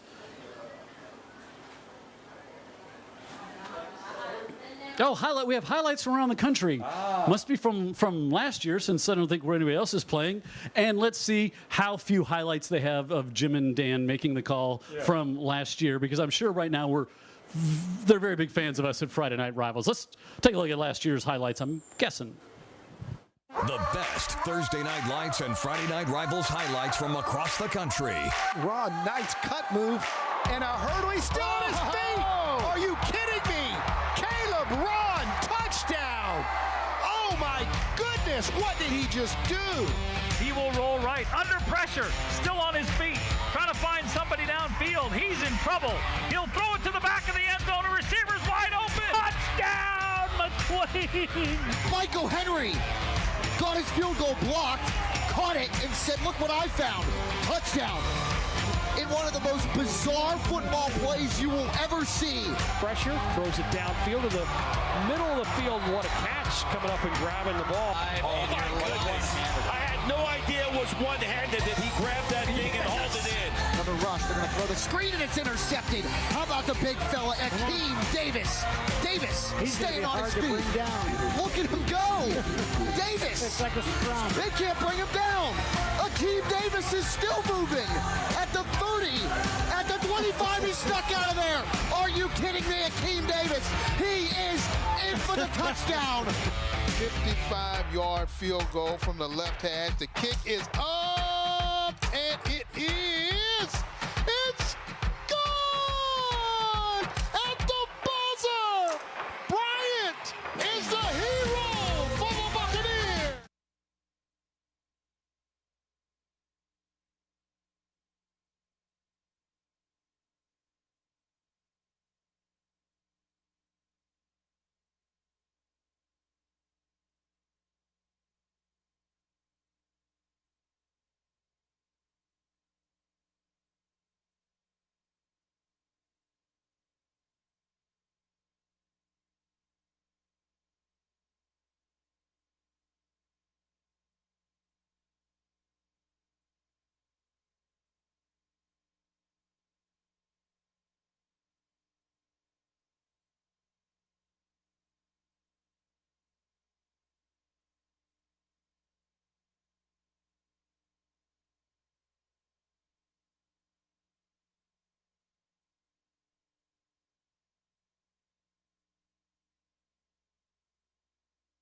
Mullinax Ford is proud to be the sponsor of the Friday Night Rivals Scholar Athlete of the Week. This week's Scholar Athletes are Jasmine Alexander of Saraland High School and Amel Walker of Gulf Shores High School.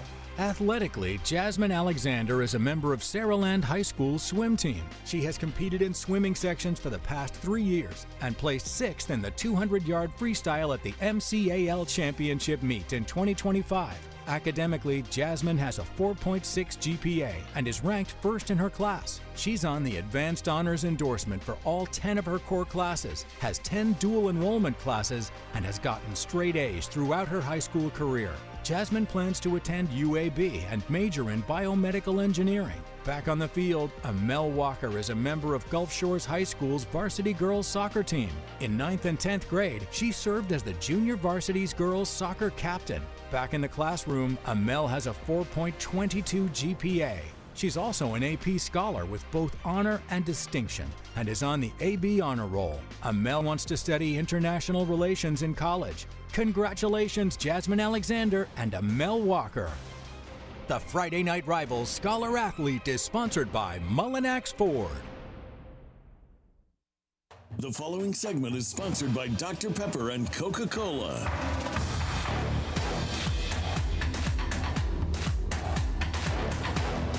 Well, Coca-Cola United again is so excited to partner with Dr. Pepper and partner with you guys being able to bring this game back to the community. But from the start, Mr. Bellingraf started Coca-Cola here in Mobile, the franchise, in 1902, and a lot of people don't know that. They don't connect the two. But he actually ran this facility to finance Bellingraf Gardens that he started up to give back to the community, to be involved. He ran it as a nonprofit organization to be able to finance that, and that's just in our DNA. That's how we started.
Friday Night Rivals is sponsored by Dr. Pepper with the Coca-Cola Red Zone, the Mobile County Sheriff's Department. Join Team Sheriff today. And Greer's Markets. Greer's got it. We guarantee it.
Jim Cox, Dan Brenny, ready to start quarter number 3 here in Gulf Shores, and I think both coaches had some things to feel good about there at the half, and both some things that need to correct here in the second half, right? Yeah, I think both quarterbacks played pretty well. They made a few big plays, and the defenses, they weren't anything to sneeze at either. They both squads played pretty solid in the first half.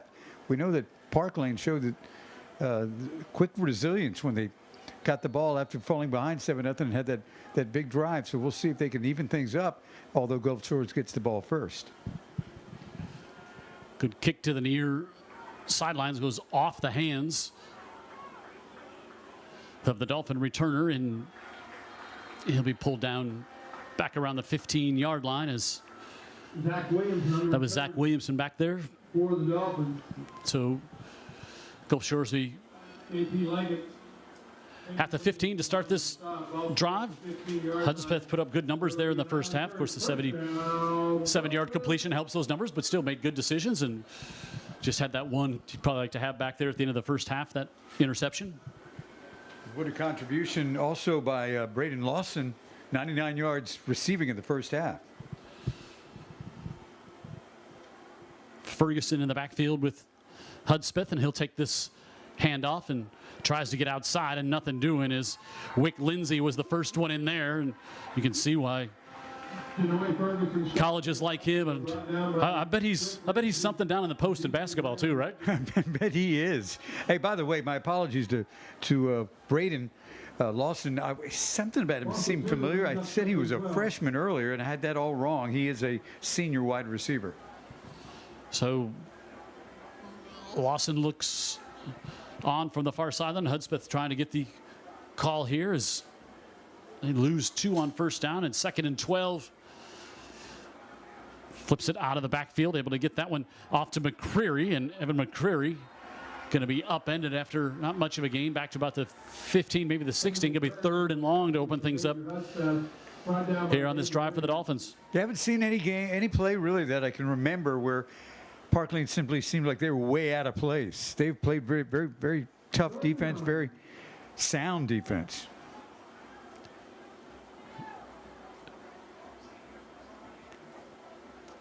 Third and 9 coming up on this opening possession of the second half for Gulf Shores. Hudspeth looking over the middle of the field, has lots of time, and then a little miscommunication as he was trying to get with Bretherton and over him and in front of the deep man, and so that'll bring up 4th and long and a good 3 and out by this Pioneer defense to open things up in the second half. Yeah, again, they pinned him back there and made him pay. Hudspeth not even close on that one. That was, you're right, that was just miscommunication. He thought he thought he was throwing the ball where the receiver would be, but that was not even close to the case. So should be good field position here for the Pioneers. Nick Young will stand back about midfield. Aaron Moats on to punt for the Dolphins, and this one angles to the near side, but took a really good Dolphin hop, and wow, Nick Young grabs it, and with 3 Dolphins all around him, dangerous there. They'll mark it down at the 45. But that was a good bounce on that punt, but still great field position for the Pioneers as they look to tie it up here early in quarter number 3. Full slate of high school football games all across our area tonight. I'll try to update you on some of those scores as you see Reese Robinson, the freshman,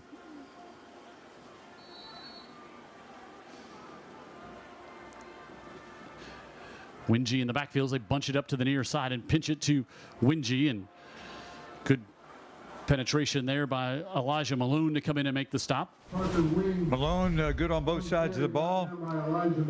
You know, you have a running back like Widgie. If you get penetration, he's pretty much done right there. No chance to get his momentum going. Jacksonville State commit for Elijah Malone. And they lose 2. And 2nd and 12. Right back up the middle and penetration again, and nothing doing there. Is that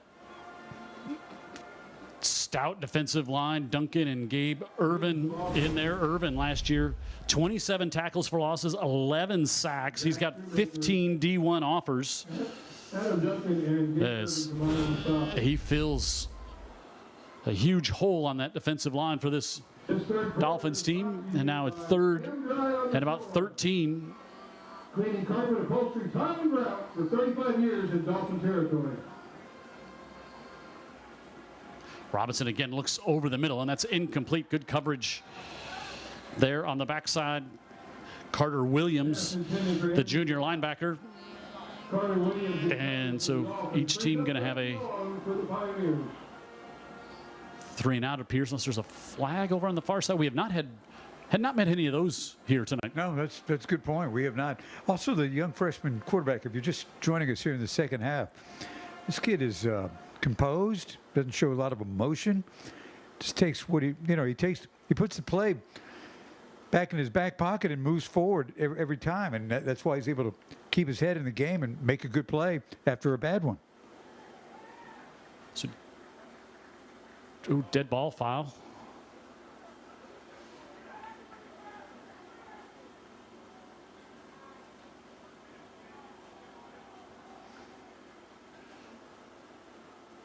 still just going to be, looks like a 5-yard infraction. So keep the punt team out here for the Pioneers. Aaron Holmes ready to get this one away for Parklane. High kick, but short to the near sideline. And where did that go out of bounds? Parklane's punt falls out of bounds. We'll watch the official mark this one all the way up to the 37-yard line. So that was a very quick 3-and-out. Very quick 3-and-out. You're going to have quick 3-and-outs when you have results like we've seen from Parklane running the ball. I think right now at this point, they've got somewhere close to simply 2 yards of rushing in this football game. So Major Hudspeth, if you're just joining us, he's going to be the starting quarterback for this Gulf Shores team. He's in a battle with Judd Harris, but now it's going to be Hudspeth the whole way, and gives it off to Carter Davis, who tries to sneak through, but he's wrapped up and brought down by Nick Young. They've done a good job of bottling Davis up here tonight. They really have, and again, and that's been Hudspeth, Coach Hudspeth's whole emphasis is getting the ball to Davis and his other special players on offense. They've produced enough to get him 14 points, but it's not like they're running up and down the field. They get 6 there on first down, so 2nd and 4.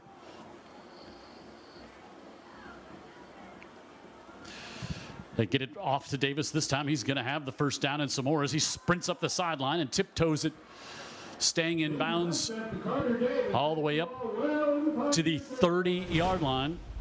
Gain of 28 and a first down. Just like that, you get in his hands and you get a big play. Yeah, again, very accurate by quarterback Hudspeth, and when you put it in the hands of Davis, you're going to get more after the catch. West Virginia pretty excited. They've got this guy committed to become a Mountaineer. We've watched him grow too, Jim. He was a lot slimmer, a lot more slender last time we were here. Always been rather speedy, however. Yes.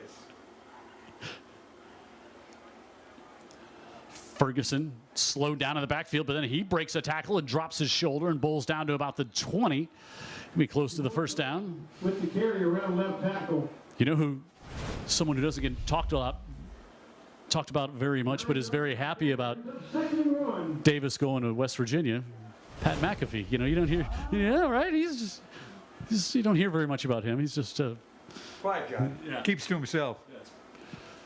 2nd and 1 now for the Dolphins. Inside 8 minutes to go here in the third. Back to Ferguson, but Wick Lindsay is there to drive him back for a loss to the 29. Lindsay read that one from the edge and came in, and not only was trying to drive him down, you saw he was trying to strip that ball away. He was trying to strip the ball away, and that'd have been awfully interesting because there was only the goal line between the two, and also now you've just kind of wrecked things here, at least temporarily. That was a 2nd and very short. Now you've got 3rd and medium. Back to the 25.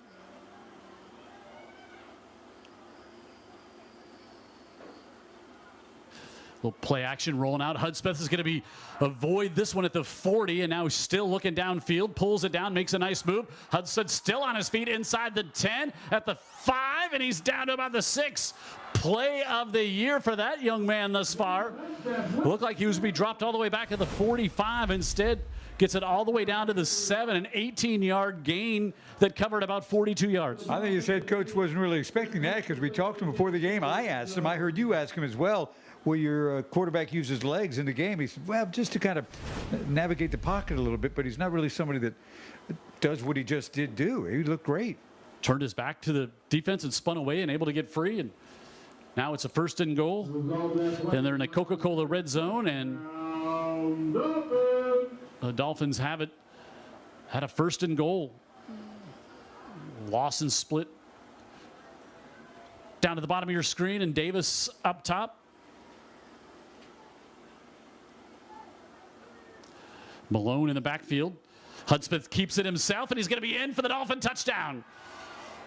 Good ball fake there to Elijah Malone, and Major Hudspeth with a rushing touchdown. And the Dolphins going to push this up to a 2-score lead with an impressive drive there from the sophomore quarterback. A little fake news from Daddy, because that kid has run it all the way down, and finally he finishes the deal. Hudspeth looks really, really good at quarterback, showing that element of his game that we didn't even know he had. That's another Arsler Middle Calvert touchdown. Applying out ArslerMiddleCalvertJobs.com, and the PAT by McKee is good. And Gulf Shores stretches the lead out to 14, now 27, about halfway through the third. It's Friday Night Rivals opening up the 2026 season here live from the beach.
Friday Night Rivals is sponsored by Mullinax Ford, proud sponsor of tonight's Scholar Athlete of the Week.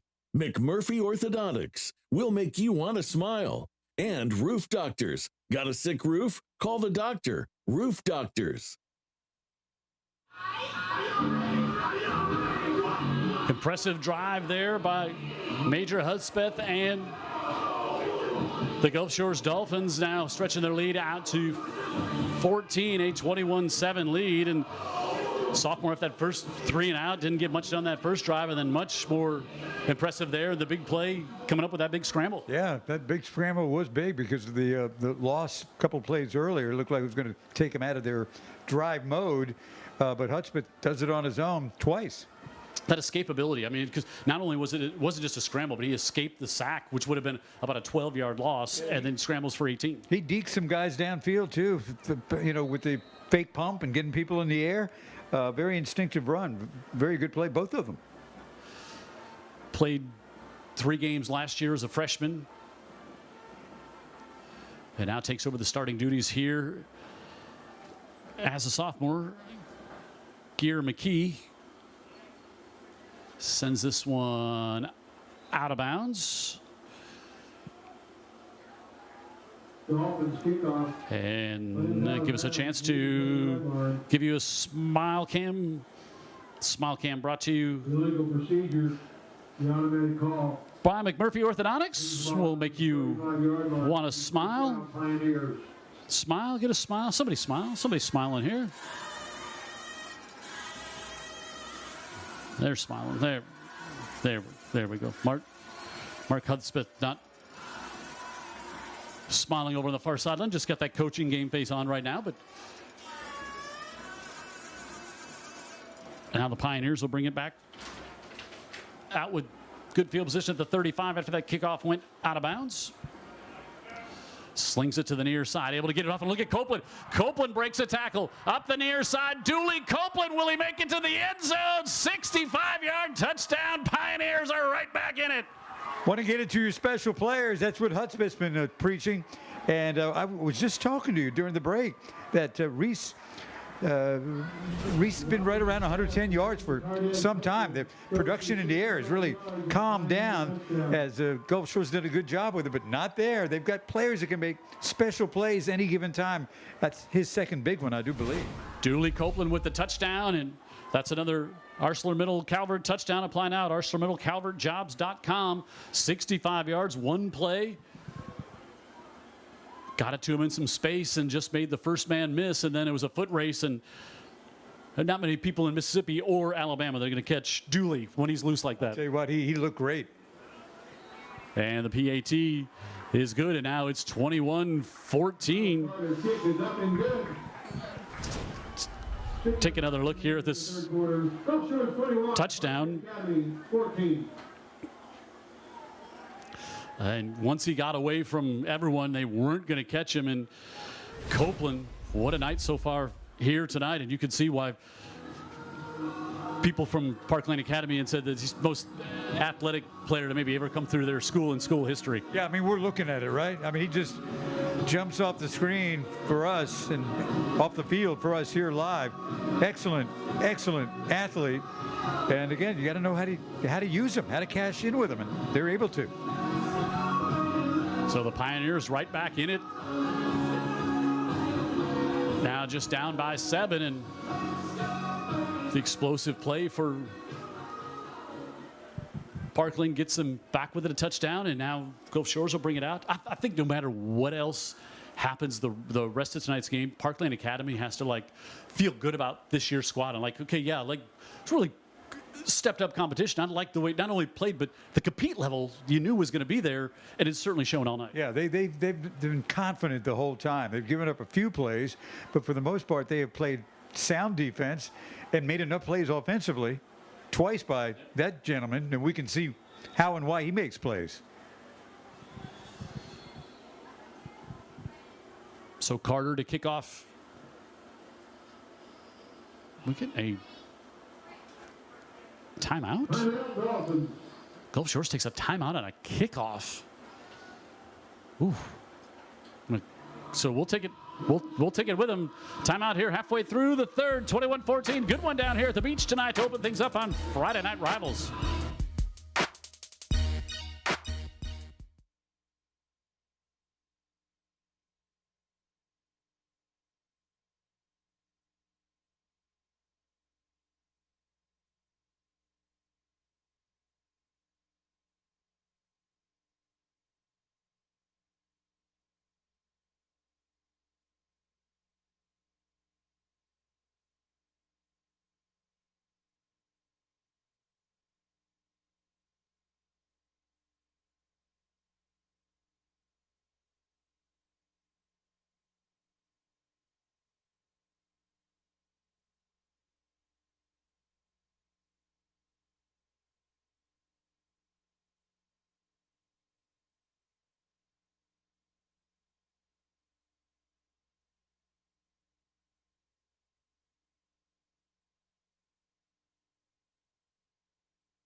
Closed captioning for tonight's game is exclusively sponsored by SA Recycling. Cleaner communities, stronger future.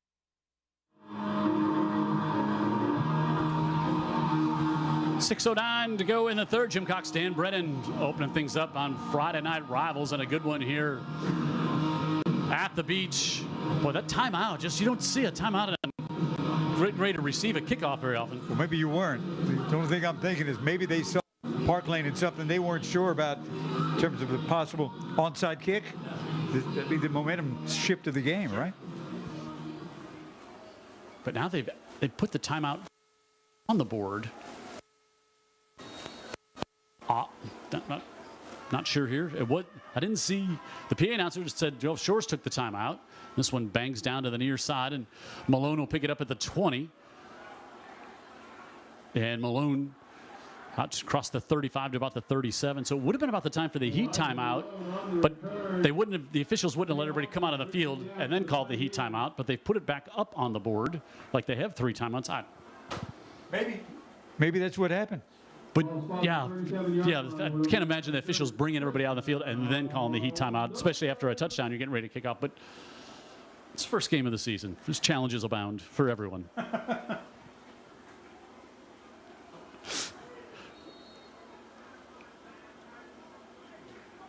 All right, so the Dolphins out at the 37. Hudspeth just turns and hands it off for Ferguson. And Ferguson with some speed, and he's into Pioneer territory. Nope, they're actually gonna mark him out just shy about the 47, but he's gonna have still gonna have a first down. And we saw in that first quarter more defensive players working back in there. Now they've settled into Ferguson more in the backfield, and he's going to be looks like he's going to be kind of that bell cow running back all year. Yeah, he looks like he can fill that role. They're beginning to run the ball a little bit better here in the second half. And Davis came in motion. Dead ball. False start. And then a false start on Gulf Shores, and that'll make it a 1st and 15.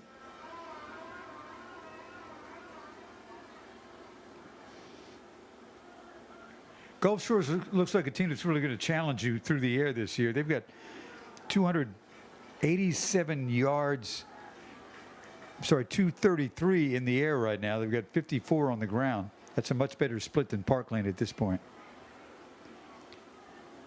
So after the penalty, 1st and 15 again to Ferguson.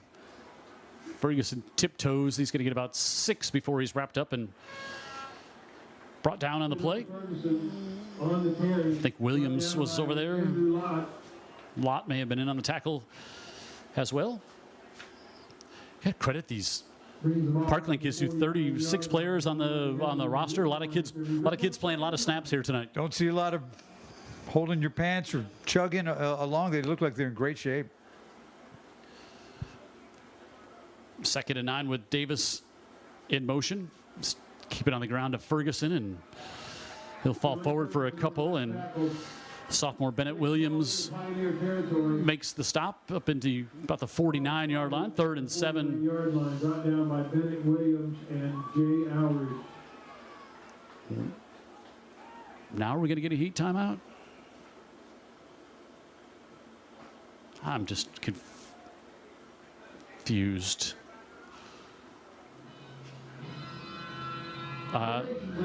Guess maybe they just wanted to stop it so everybody could jump around. Well, and they're going World Cup on us. It's a hydration break. Did you hear that? I'm ready for one of those, I can tell you that. It's not going to happen at a football field or a press box. So I'm guessing that's what it was, but that still doesn't explain the timeout or no timeout a minute ago.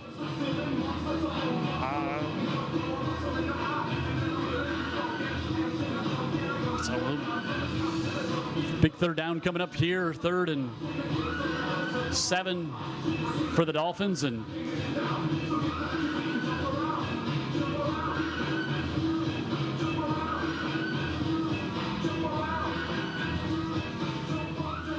all right. So A big thank you to. everybody got to jump around like they were in Madison, and now we're ready. Halftime. 37 for the Dolphins.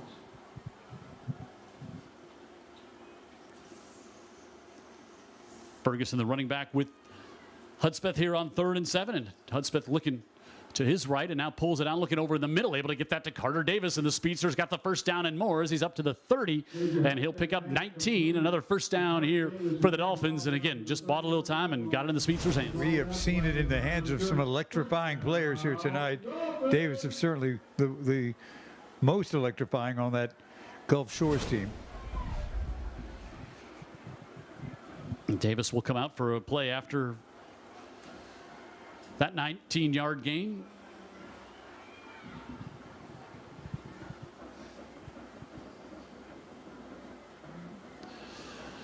Ferguson met at the line of the scrimmage on this one and wrapped up and nowhere to go again. That's Williams, the sophomore, in there.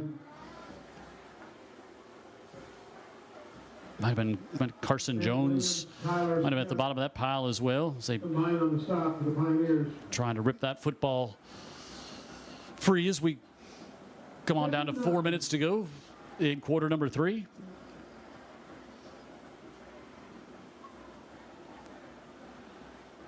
Both these quarterbacks, sophomore here, Hudspeth, the freshman at Parklane, they've opened our eyes tonight. Yeah.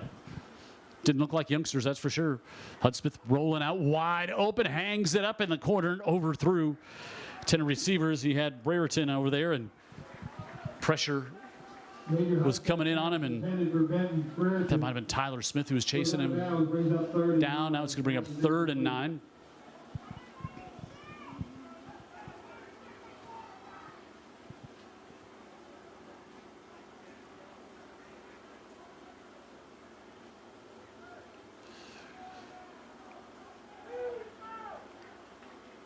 I'm thinking probably 2 downs. You get if you don't get the full amount, probably go for it on 4th here at the 30-yard line. Ferguson goes out wide. They empty the backfield. 5 receivers for Hudspeth. Right back over the middle. Tipped off the hands and incomplete. Fired that one off and went right off the sophomore Tanner Spires' hands, and now it's 4th and 9 from the 30. Maybe you go for it anyway. Hudspeth really put it there. That might have been a little short of the first down unless Spires was able to make a move after the catch. But the catch never happened. Let's see what we're going to do here on 4th. Got to be a 47-yarder from here. Wind has died down a bit from the first half, but Hudspeth and crew will go for it. Feels pressure, steps up, right up the middle, runs, fires it off, and he threw it behind his intended receiver. And a turnover on downs as he was trying to get that back off to Brereton, and Hudspeth goes off. Hudspeth did a good job to elude the pressure, but then couldn't get it to the junior receiver, and the Pioneers come up with a stop. They do, and I'll tell you what, Hudspeth has really looked good throwing on the run tonight. He's been pretty accurate, just missed a good bit on that one. Now we see the young freshman quarterback back in action for Parklane. Parklane has never led in this game. They were down 7-0, tied it at 7, then 14-7. And it was 21-7, now 21-14. Touchdown here in the third quarter. We got 3.5 to go in the third. Straight ahead. Wingy will rumble ahead for about 3, and he is a rumbler. That's kind of his game. He's a rumbler. They've got, with that 3-yard gain now, I believe they've got 4 yards in rushing from scrimmage so far tonight. So that's been completely taken away by Gulf Shores. That front of that Gulf Shores defensive line there with Duncan and Irwin and Sermon and Gardner, tough to run against. Looking right. Again, coverage Malone sticky on the intended receiver Copeland, and he'll bring up 3rd down. 2 really good athletes going at it there. I like the idea of getting it in Copeland's hands, right? I mean, that's been pretty obvious tonight. He's been so explosive, and the kid's done a good job getting it to him. Penalty flag on the play, holding against the defense. Defensive holding whistled against Gulf Shores.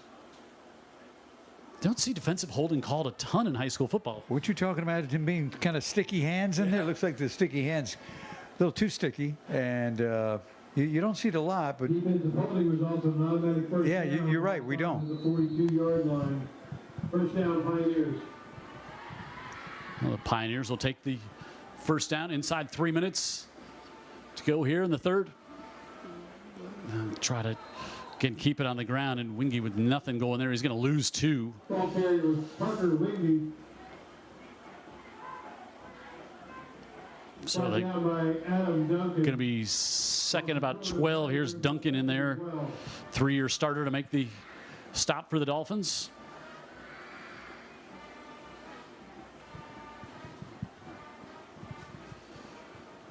Now they'll bring Andrew Lott in and go empty in the backfield. So we approach 2 minutes here in the third. Blitz coming, looking to set up the screen, and right in the middle, able to break it momentarily was Lott, but Dolphins a good job staying home, reading their keys on that one. They kind of smelled that one out. And Lott's going to get dropped back for a loss of a few more. And now it's going to be about 3rd and 15 coming up here for Parklane.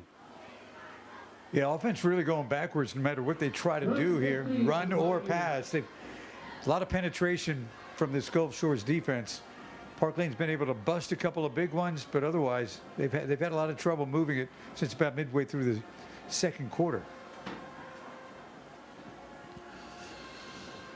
Looking up the near side, a handful of jersey and pulled down. That's going to be a penalty, and might not have been a horrible penalty to take against Copeland there, because had a step, and it's going to give him a first down. But if Copeland gets behind you, we've seen what happens there. And so that'll be on the pass interference. Against the defense. So 2 penalties on this drive.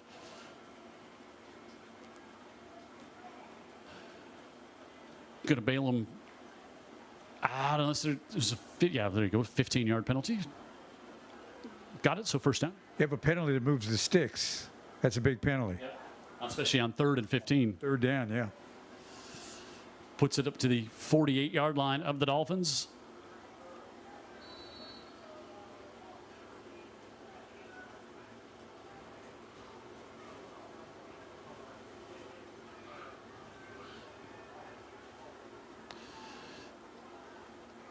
Now they'll bring Henry Williams. Nope, actually it's still Wingy ahead. But he'll pick up 8. 8 yards on the carry, brings up That'll be the best run on the ground right at the middle all night. Yeah, best one we've seen from him for sure. And again, you know, you've got to give them credit. They're not panicking at all. They're only down 1 score. They're running the ball even when they've had very little success. They go right back to Wingy, and he's going to have the first down. And inside a minute to go in the 3rd, and lost his helmet at the end of that play, so he'll have to get subbed in for this one. Williams on the stop, along with Caleb Williams. But another first down for the Pioneers. First down, Pioneers. Found a little something going on the ground. DJ Brown. He's about 5'8", about 215 in the backfield. And he'll take it, drops his shoulder, and bang ahead for another handful. DJ Brown, the ball carrier. He is not a guy you want to try to hit high when he's coming at you. I don't know where you hit a guy that's built like that, right? You just hit him somewhere and hold on. He's the young guy that had the terrible ACL ruptures like 8th grade and 9th grade. So they shouldn't have to snap another one here, and that'll get us through 3 quarters. Had a good one at the beach, 21-14. Gulf Shores with the lead, but Parklane on the drive. They're at the Dolphins 32, and we'll come back and open things up in the 4th. Friday Night Rivals to start off the year. We're down at the beach here between Gulf Shores and Parklane. Parklane Academy Pioneers 14.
Jim Cox and Dan Brennan here in Gulf Shores, ready to start quarter number 4, Friday night rivals.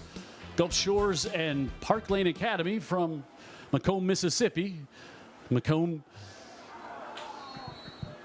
sent about half the town down here tonight to cheer on the team, it felt like, and third down coming up here in third and 8. Another pass over the middle, a lot of traffic there.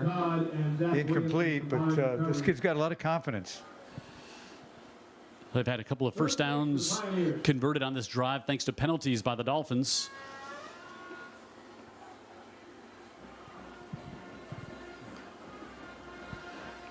Inside give goes to Copeland. He is wrapped up and pulled down immediately. So that kind of play tells you they were thinking going to go for it on fourth down for sure. It also tells me they were just hoping that they could surprise him and Copeland could pop one right there. He's done a good job of that tonight. He's got a lot of speed. 4th and 7 here for Parklane.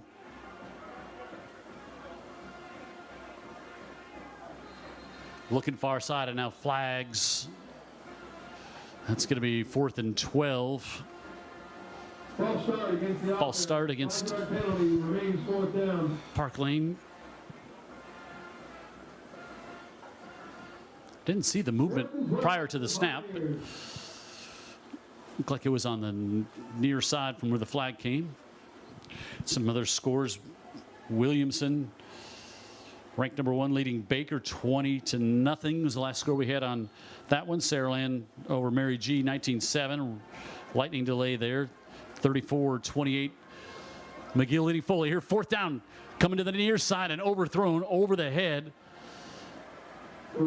His intended receivers, he was looking to try to get that one to Caden Jackson. And the drive fizzles out, and Gulf Shores does a good job coming up with a stop there on 3rd and 4th down to get it back. So both teams turning over on downs here late in the 3rd and to start the 4th, and the Dolphins get it back to the 36. Learning moment for the young quarterback right there. Now let's see what exactly Gulf Shores is up to. They're only up by 1 score, so they would like to, change that scoreboard a little bit.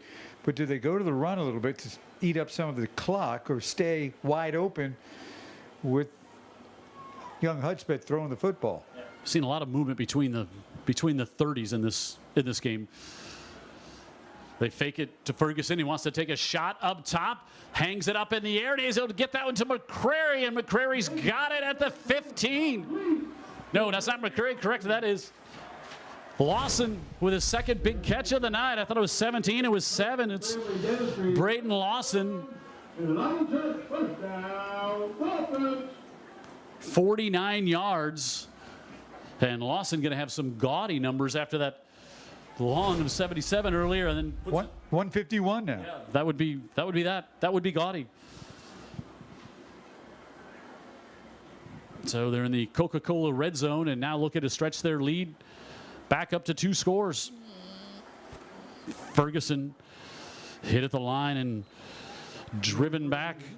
Brings the ball to the 11-yard line.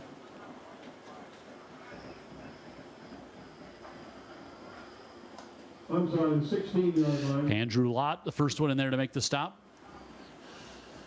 No gain for Ferguson.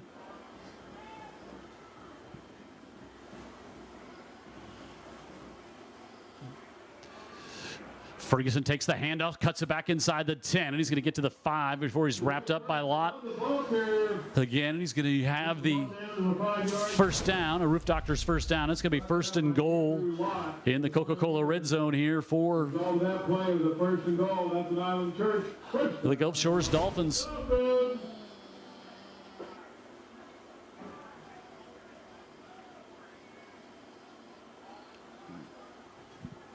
Ferguson with the Auburn towel. I see that, yeah. 1st and goal.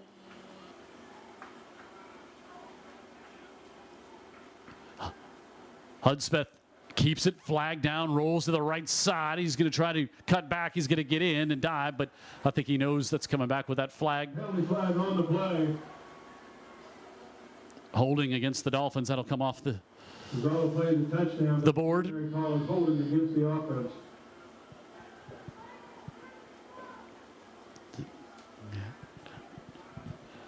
everyone kind of knew what the end result of that was, but now it's going to push you back from the 5 back to the 15. The young quarterback, both young quarterbacks have played very well tonight. Hudspeth, maybe not in particular because they've both done a really good job, but if you're a Gulf Shores fan or if you're just a local high school football fan trying to assess how these teams are going to do this year, I think what you found out tonight is that no drop-off at all with Hudspeth at quarterback. First and goal from the 15.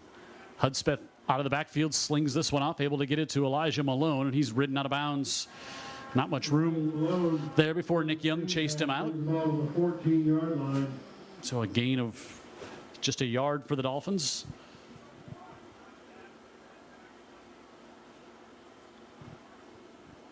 There's been nothing easy against this Pioneer defense here tonight. And they've got some good-looking athletes on the field too. These guys are in great shape. A lot of them contributing a good bit both ways.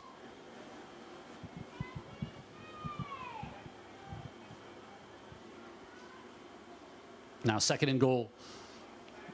Ferguson on the right side. He's got a hole, slips one tackle. He's inside the 5, and he lunges at the goal line. He's in for the Dolphin touchdown. That's a 14-yard scamper. Janoy Ferguson able to get the touchdown, broke a tackle at the line of scrimmage, then evaded 2 more Pioneers inside the 5, and he's in for the score. And Gulf Shores has grown their lead now 27-14 with a PAT coming. Another Arcelor Middle Calvert touchdown. Apply now at ArcelorMiddleCalvertJobs.com. And McKee looking to make it 28-14 with exactly 3 minutes gone here in the 4th. And he does. 28-14. Gulf Shores on top by 2 touchdowns early on in the 4th. It's been a good one. Good battle here at the beach tonight between the Dolphins and Pioneers. We'll come back to Gulf Shores after this here on Friday Night Rivals. Have a seat, young man.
Add the Alan Parsons Project to the playlist here tonight, Dan Brennan. It's been an eclectic playlist here at Gulf Shores. You notice all this stuff. I'll have to let them know. Hey, by the way, one thing that the home team's done, other than selecting incredible music all night on a sound system that is probably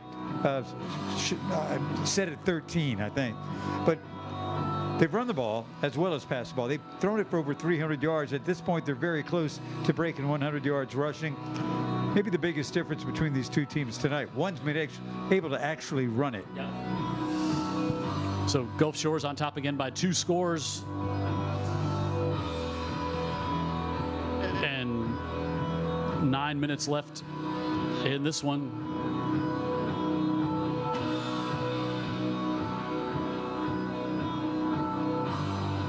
And again, I will ask the question I've asked multiple times tonight.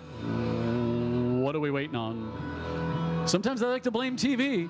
Our Red Hat, the guy that stops it for commercials, he's over on the sideline. Like, he's not, this one's not on the TV crew.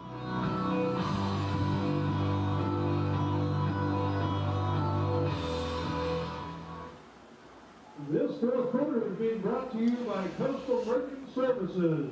Thank you, Cole and Company. St. Paul's Gulf Shores next week would be a good matchup to see. Love to see that one. I think that's here, right?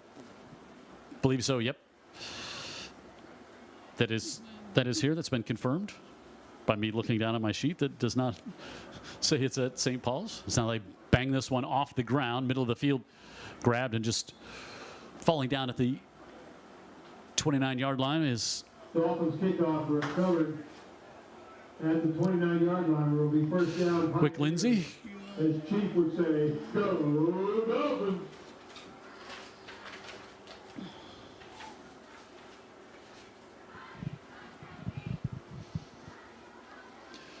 Got to get something on this drive here. If you're Parklane, you go start to feel the clock a little, but you also could maybe start to feel this one could start to slip away with a little attrition with Hot Night, young men playing a lot of snaps both ways. No doubt. They are a lot more of them are playing more snaps than the Gulf Shores side of things. The Gulf Shores, they will sprinkle some players on both sides of the ball occasionally, but this is a team though that they don't have a lot of quit in them. Let's see if they can mount something here. Robinson, middle of the field, able to get a complete off to Copeland, and Copeland with the speed inside the 20. Copeland in the end zone again. 71 yards, and just like that, another one-play scoring drive. 65 on the last one, 71 on this one, and Dooley is in the end zone. And Gulf Shores gets victimized by another big plane by the speedster from Macomb, Mississippi. And you got to give credit to Reese Robinson, too, the freshman quarterback. He's so accurate with the ball. Nothing about that throw slows Copeland down at all, and that allows him to catch it in stride. That's it. Copeland in the end zone again.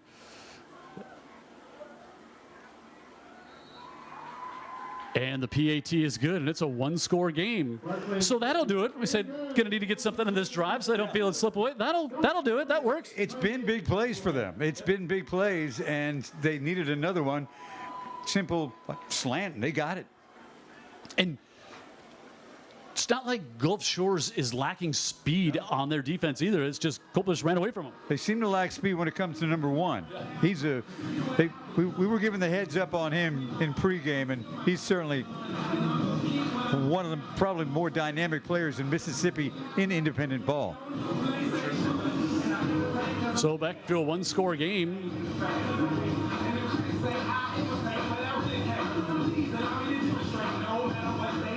With 8:42, 18 seconds was run off since Gulf Shores scored that touchdown to go up by 2 scores, and Copeland answers right back. And you see that. So at any level you're watching, if the quarterback doesn't put it in that catchable spot, receiver goes right in stride, it turns out a good play, a good gain when you can have an explosive play. Absolutely. That's the difference between the two. And that's what this kid has done on these 3 occasions. He's been good all night. Talking about the young quarterback, Reese Robinson, but his numbers now starting to reflect just how well he's playing. Copeland receiving on the night 224 yards and 3 touchdowns. One guy. Yeah. And now they bounce this one to the far side, and it's still in bounds momentarily, then goes out of bounds.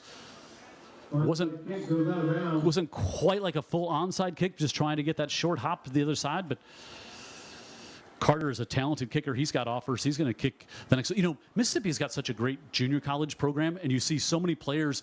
These players will go there and just play, but you see players who maybe can't get eligible at other bigger schools, and they come down there. But junior college football in Mississippi is something to watch. It really is. It's very, quite the organization now.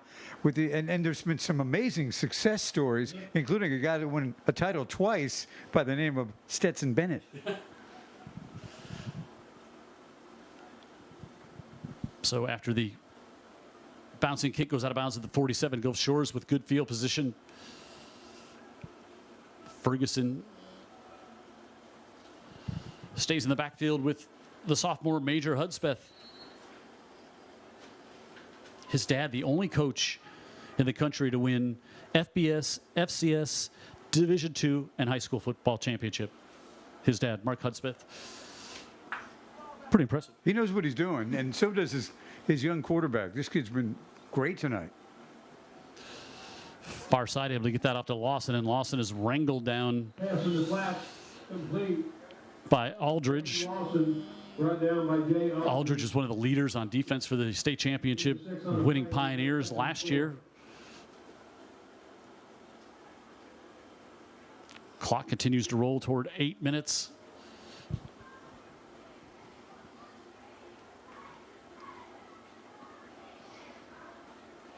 Yeah, seeing Gulf Shores now kind of slow things down. Happy to run some clock here as well. Dumps it out, and Lawson slipped down, stays on his feet, and he'll be finished off there by Hayden Williams. Pass complete to Lawson. One of those junior Olympic hurdlers. Jay Aldridge, Hayden Williams combined on the stop. Now third and about 4 coming up. Quick passes, maybe a draw play here and there, little power run. That's probably what they're down to. But I say that, and at the same time, he may go over their head once again.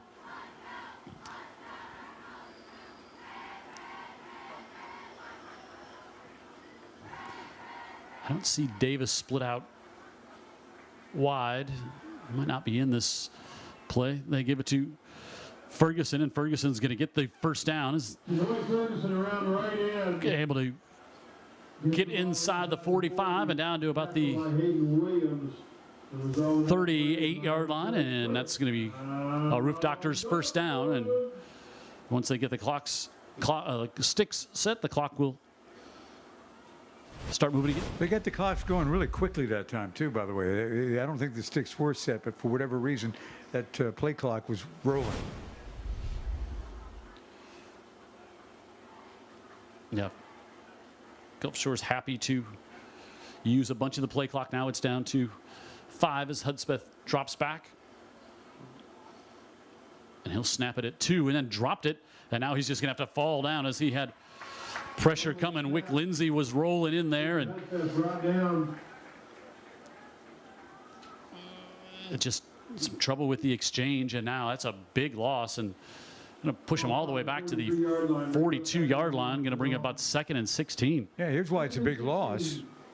They're only up 7. They needed to keep this thing going efficiently, gain some yards, and just be positive on every play. And again, we've seen them hurt themselves in this manner earlier a couple of times. Ferguson on the right side rolls ahead after Aldridge grabbed him and brought him down about the original line of scrimmage, maybe another yard or 2 in front of that. So 3rd and about 9 coming up. 3rd long. You know, it's as they flip the field here, they used to have the home team here on this side. They put them in. It's hard to feel the energy from that Gulf Shores crowd on the other side. Yeah, because there's also a track here, too, so that keeps you further away from the field than normally would be the case. Whistles. Dead ball, false start against the offense. Wow. Penalty remains 3rd down. False start. Going to make that a 3rd and 14 here. And so we'll take a heat timeout. 5:31 remaining. Good one here at the beach tonight. 28-21, Gulf Shores with the lead. Big 3rd down coming up for the Dolphins after this on Friday Night Rivals.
It's been a good night here for both teams thus far. 5:31 to go. Jim Cox, Stan Brennan at the Mick in Gulf Shores. You look like you have more breaking news coming. Not necessarily breaking news. Coach Glenn Vickery does check in. He says that Carter Davis's dad, number 2 Davis, star right now for Gulf Shores. His dad, Nick, played for him at Daphne. Third down rolling out. Hudspeth gets dropped back in the corner. Tyler Smith there, and fourth down, a punting situation going to come up as the defense rises to the occasion of the Pioneers, and Smith, speedy off the edge, pulls down the sophomore, and it's 4th and forever, and a punt coming up. Got to tell you, Parklane Academy, we've never seen them before. The advertising we got, or the scouting report, whatever you want to call it, the intel Jim got from a father who we met in the stands, who was awfully pleased to be part of the broadcast. They're exactly what we were told they are. There's no quit in them at all, even though, again, a lot of the guys going both ways, but you don't see it in body language at all. Oh, the punt coming up. And a good line drive. Punt going to down inside the 5, going to get to about the 7, and a good punt there by Moats. So, freshman quarterback, 4.5 to go. Pinned down back at your own 8-yard line. All timeouts. And a chance to tie this one up, or maybe you get a touchdown, you go for 2 and go for the win. We'll see what happens here. But you got 92 yards to go, but we've seen big play strikes to Copeland before. Hey, you were mentioning the parents. So Chad Lindsay, a parent, would really help give us some great information all week, and met him before the game. And it's just the connections you make doing these games is always fun. He is staying down here this weekend at the beach. Going to be Gulf Shores, Orange Beach. If you're around, ask if Mr. Lindsay's in the house. He's willing to buy all weekend. Just Chad Lindsay is who you want to ask for if you're anywhere Orange Beach, Gulf Shores this weekend. Here we go. Robinson wrapped up. Going to be pulled down. Ball came out, so the flag came in at the end of the play. Wonder if that's a face mask, maybe? Or Robinson saying he was down. Would have been tough to be a hold because they got after him so quick. That's why I said maybe a face mask. Could have been. I believe that's what Robinson is asking for. Let's see. They pick it up. No flag? No penalty? Not sure. He got shook up. There's a holding against Parklane. Gulf Shores will decline that because they want to take the loss and the down. So they'll get the clock running again here, and now 2nd and about 15. Robinson from his own end zone, high snap, pulls it down. Looking middle of the field, hangs it up again to the near side, tripped up on the play, no flag. I think that's a good no flag there. I think it was just 2 guys whose feet got caught up as they were trying to get to Caden Jackson, but I think it was just a receiver and a DB's feet just happened to get tied up. I think sometimes they call that, sometimes they don't. But to me, it just looks like it. I don't know what the actual rule book says, but you hear it time and time again, an explanation of if the feet get tangled, then it's not a penalty. There was no hand play or anything there. So now 3rd down, again a high snap. Robinson able to get that in the end zone. He's going to be dropped for a safety. Elijah Malone comes up with a stop, and it's going to be a safety for the Dolphins. They tried to get a little quick hit out of the end zone on an inside cut, and Elijah Malone read it well. And the Jacksonville State commit may have just salted this one away for the Dolphins. Yeah, more than likely. They'll see what they can do here as far as trying to run this thing out on the ground. They haven't had that much success. They're over 100 yards, but again, you had the quarterback trying to take what he could get, and also the pressure this drive, and it's not really been a drive, has it? But he's had a lot of pressure in his face in the end zone. Tough sledding. Yeah, and I think that high snap too throws it off just a beat. And we haven't seen much of that all night, but we saw it a lot there. And so Malone, the standout, comes up with a huge defensive play. And so now a 2-score game at 30-21, and the free kick coming up here, and Gulf Shores will get it back.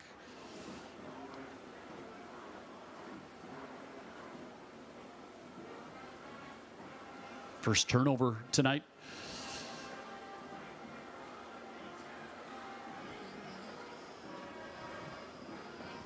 Not only will they get the ball, but I mentioned this, I might have missed it, but they're going to get great field position, really a chance to salt this thing away.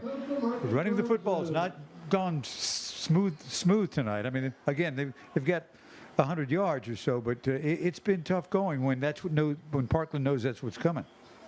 You know, they talk about how so many teams, whether it's on Friday, Saturday, Sunday, but the improvement you see week 1 to week 2 is the biggest one. How about everybody who's got these two teams in the schedules going, scratching their head, ooh, they're going to be good. I mean, really good the rest of the year. They're going to play a couple of good teams, too. Gulf Shores, St. Paul's, and Parklane Academy, the team that UMS Wright is playing tonight, Jackson Academy. So the kickoff by Davis back about the 32 and just takes a knee across the 40. Carter Davis returns the ball out to the 43-yard line. Will be an Island Church first down. And now the old 4-minute drill. Can you run out the clock when you've got the ball and the lead?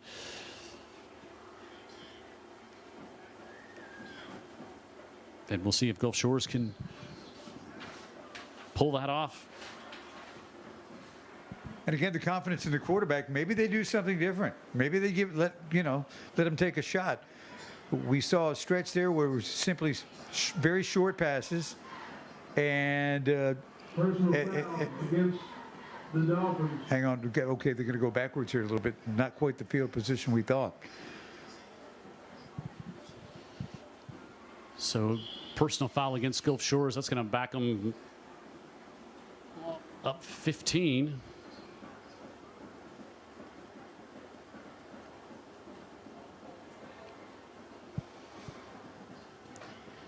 Had a 1-hour rain delay out in West Mobile. Williamson leads Baker 20-0. We have Baker and Theodore next week. Am I right about that, Dan Brennan? We do. We're down in Theodore. So it looks like Baker, tough one out of the gate, but against a very talented Williamson team. We saw them last year against Viger. They're really something. They brought a lot of those guys back. Top-ranked team in the state in their classification, and now Gulf Shores will get it back with 3:52 left and a 2-score lead. Ferguson across the 30 to about the 31. Nick Young pulled him down. Tyler Smith there. Parklane does have 3 of their timeouts. Brings up 2nd and 7. So if they get a stop here, maybe think about using one after the second down play. It's going to run down. It's about 3 minutes on the clock when they snap this one if they run the play clock down, which is what you expect they would do.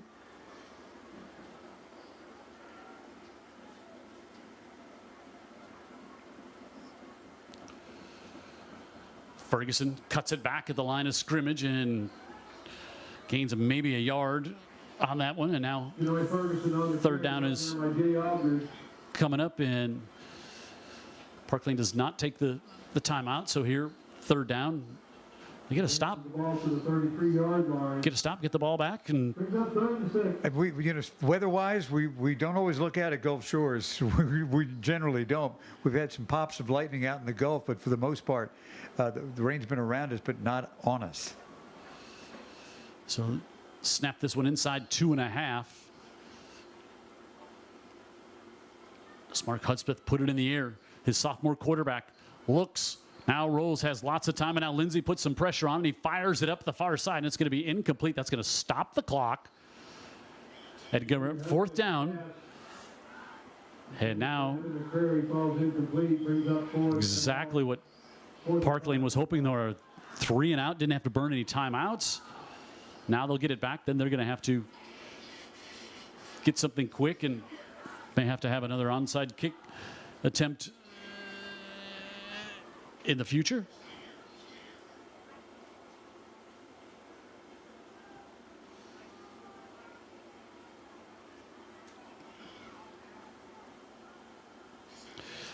Jackson back to receive the punt, and Moat's another good one. This one takes a Pioneers bounce up to about the 42, so 2:11 on the clock, and Out comes the freshman quarterback again after surrendering a safety on that last drive. Now they got to get down and get a score, then figure out a way to get the ball back. 13 of 26. He's also got 240 yards total as far as throwing the football. 3 touchdowns and 71 for the long touchdown, but 2 others nearly just like it.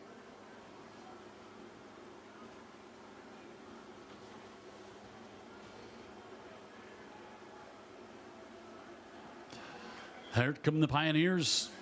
Can the Dolphins get another stop? We haven't really seen a hurry-up offense out of them tonight, and Wingy gets just a couple. Have to pick up the tempo a little bit.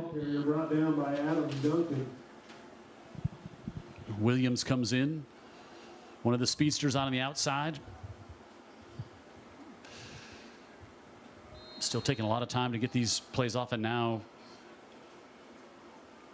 get a whistle. Calling for a player substitution, sending someone off the field.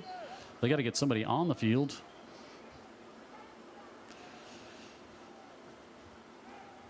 Okay, they had stopped the clock. Must have been an equipment issue, and now they'll wind it back up.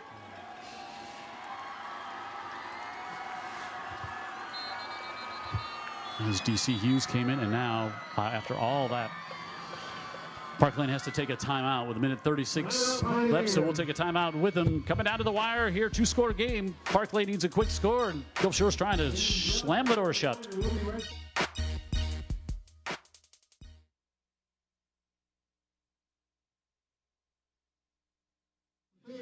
Police the area right.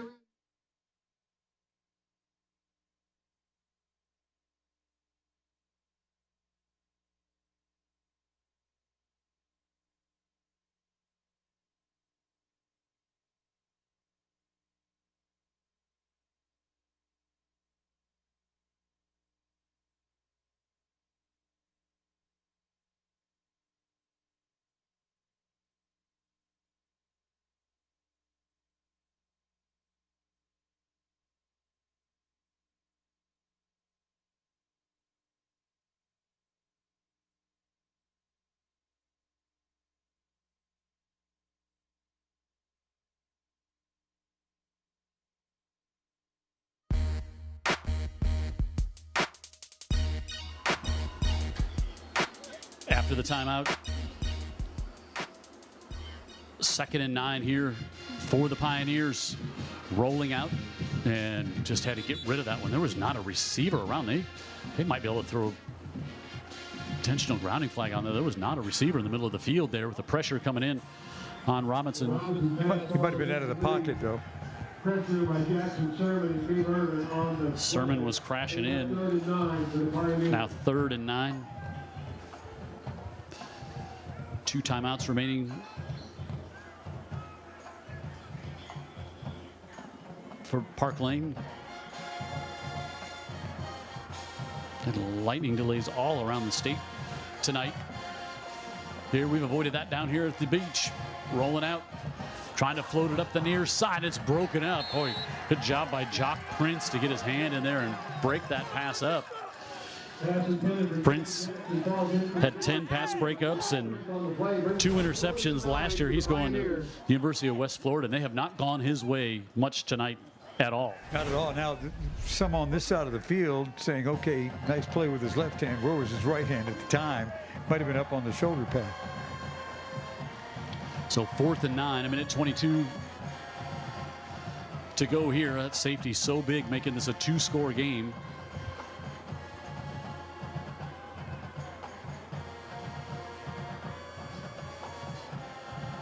They're not going to get this play off. They have to take a timeout or get a delay. Play clock's already expired. And they get the timeout.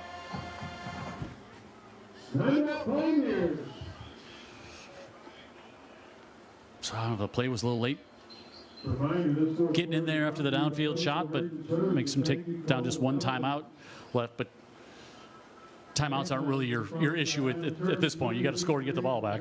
You do, and this is a team that looks like they're just about out of options right now. But they again, they've got a couple of players that can make a big play, and in particular Copeland, who's been fantastic tonight, number one.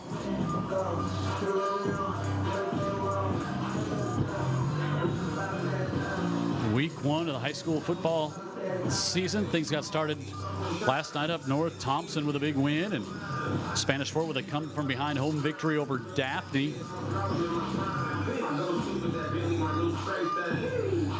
And that a rare Thursday night to open up the game. So here we go, 4th and 9. Reese Robinson, freshman quarterback. Looks like he's got that frame. He's going to be much bigger by the time he's a senior. Yeah, there's no doubt that they're they're projecting on what he's going to look like in about 3 years. Jackson goes in motion, and then not even expecting the pass out of the backfield. Nick Young and Pass intended for Nick Young, falls incomplete. And incomplete turnover on downs. And Neglected to introduce our varsity cheer squad at the end of the first. Pressure by Gabe Irvin right there. That's what happened. That's why that pass wasn't even close. Yeah. Basically, that's why he has 15 D1 offers. Yeah, that's why a lot of things, and that's why that's why Gulf Shores has got the ball back now, and it's only literally a matter of time. Yep. They could run out the clock. Parklane with just one timeout left. Alex Foote, Jr., Lillian Grande, Senior, Claire Ivy, Jr., our co-captain and senior Peyton Kruger, Sully Cutter, Jr. So I'll hand it off to Ferguson, and falls ahead. We'll see if Melissa Montiel, Jr., Parklane takes their timeout with just one remaining. It's really don't have to do that, so they doesn't look like they'll do it. But I think you're Parklane. You got to feel really good about yourself coming out of this game, right? Yeah, and there was some communication between the coaches, sideline to sideline, right there. I believe that Hudspeth got the go-ahead. You can see he's communicating. I believe that might be with. It may also be with his quarterback, but he got the go-ahead that yeah, we're going to let it roll and get out of here. And thanks for scheduling us, and good game. Yep. So they'll get the snap, and they won't have to take another one. And so Gulf Shore is going to get a hard-fought victory here at home tonight. 30-21 over Parklane Academy, who comes over from Macomb, Mississippi, with a great showing here. And I think they probably, you certainly want to win, but I think that Coach Rushing has to feel they accomplished almost everything else they were trying to get and hope to get out of this game. Yeah, I think you're right. I mean, talking to him before the game, he wasn't conceding a loss by any means, but he was conceding the fact that one roster there, the two coaches know each other very well. He wasn't going to take this loss like a crushing defeat. He understands what's left on the schedule, and a lot of that are teams that they should beat easily. All right, your final score 30-21. We'll take a timeout and send it down to the field and wrap things up tonight from Gulf Shores, where the Dolphins win it 30-21 on the first Friday of Friday Night Rivals.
beaten tonight by Gulf Shores 30-21. We have Coach here with us. Coach, what does it mean just to get this first win of the season? You know, our guys have been working really hard since January. I couldn't be more proud of them. I've asked them to do everything, and they've responded. They had a big game tonight. Love these guys with all my heart. We got a lot of season left to go. One game at a time, okay? Absolutely. And just tell me, you know, this was a great game. Who was integral tonight? Well, so many. I'll tell you, this was a team win. Tonight was a team win. So many people stepped up, and that's what our team is about. Nobody cares who gets the credit. We just want to get the W. So I'm really proud of everybody tonight.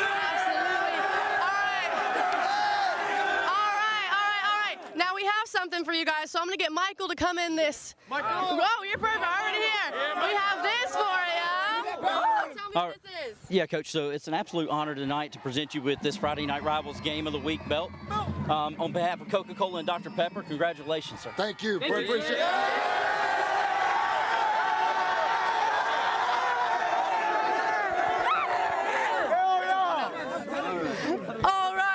Alrighty, guys, that is all for tonight's broadcast. Thank you so much for joining us tonight with this win, Gulf Shores against Parklane Academy. We will be right here on NBC 15 next week for Baker against Theodore at Theodore. So we will see you then. This was Ella Snap reporting with Friday Night Rivals. Have a great night.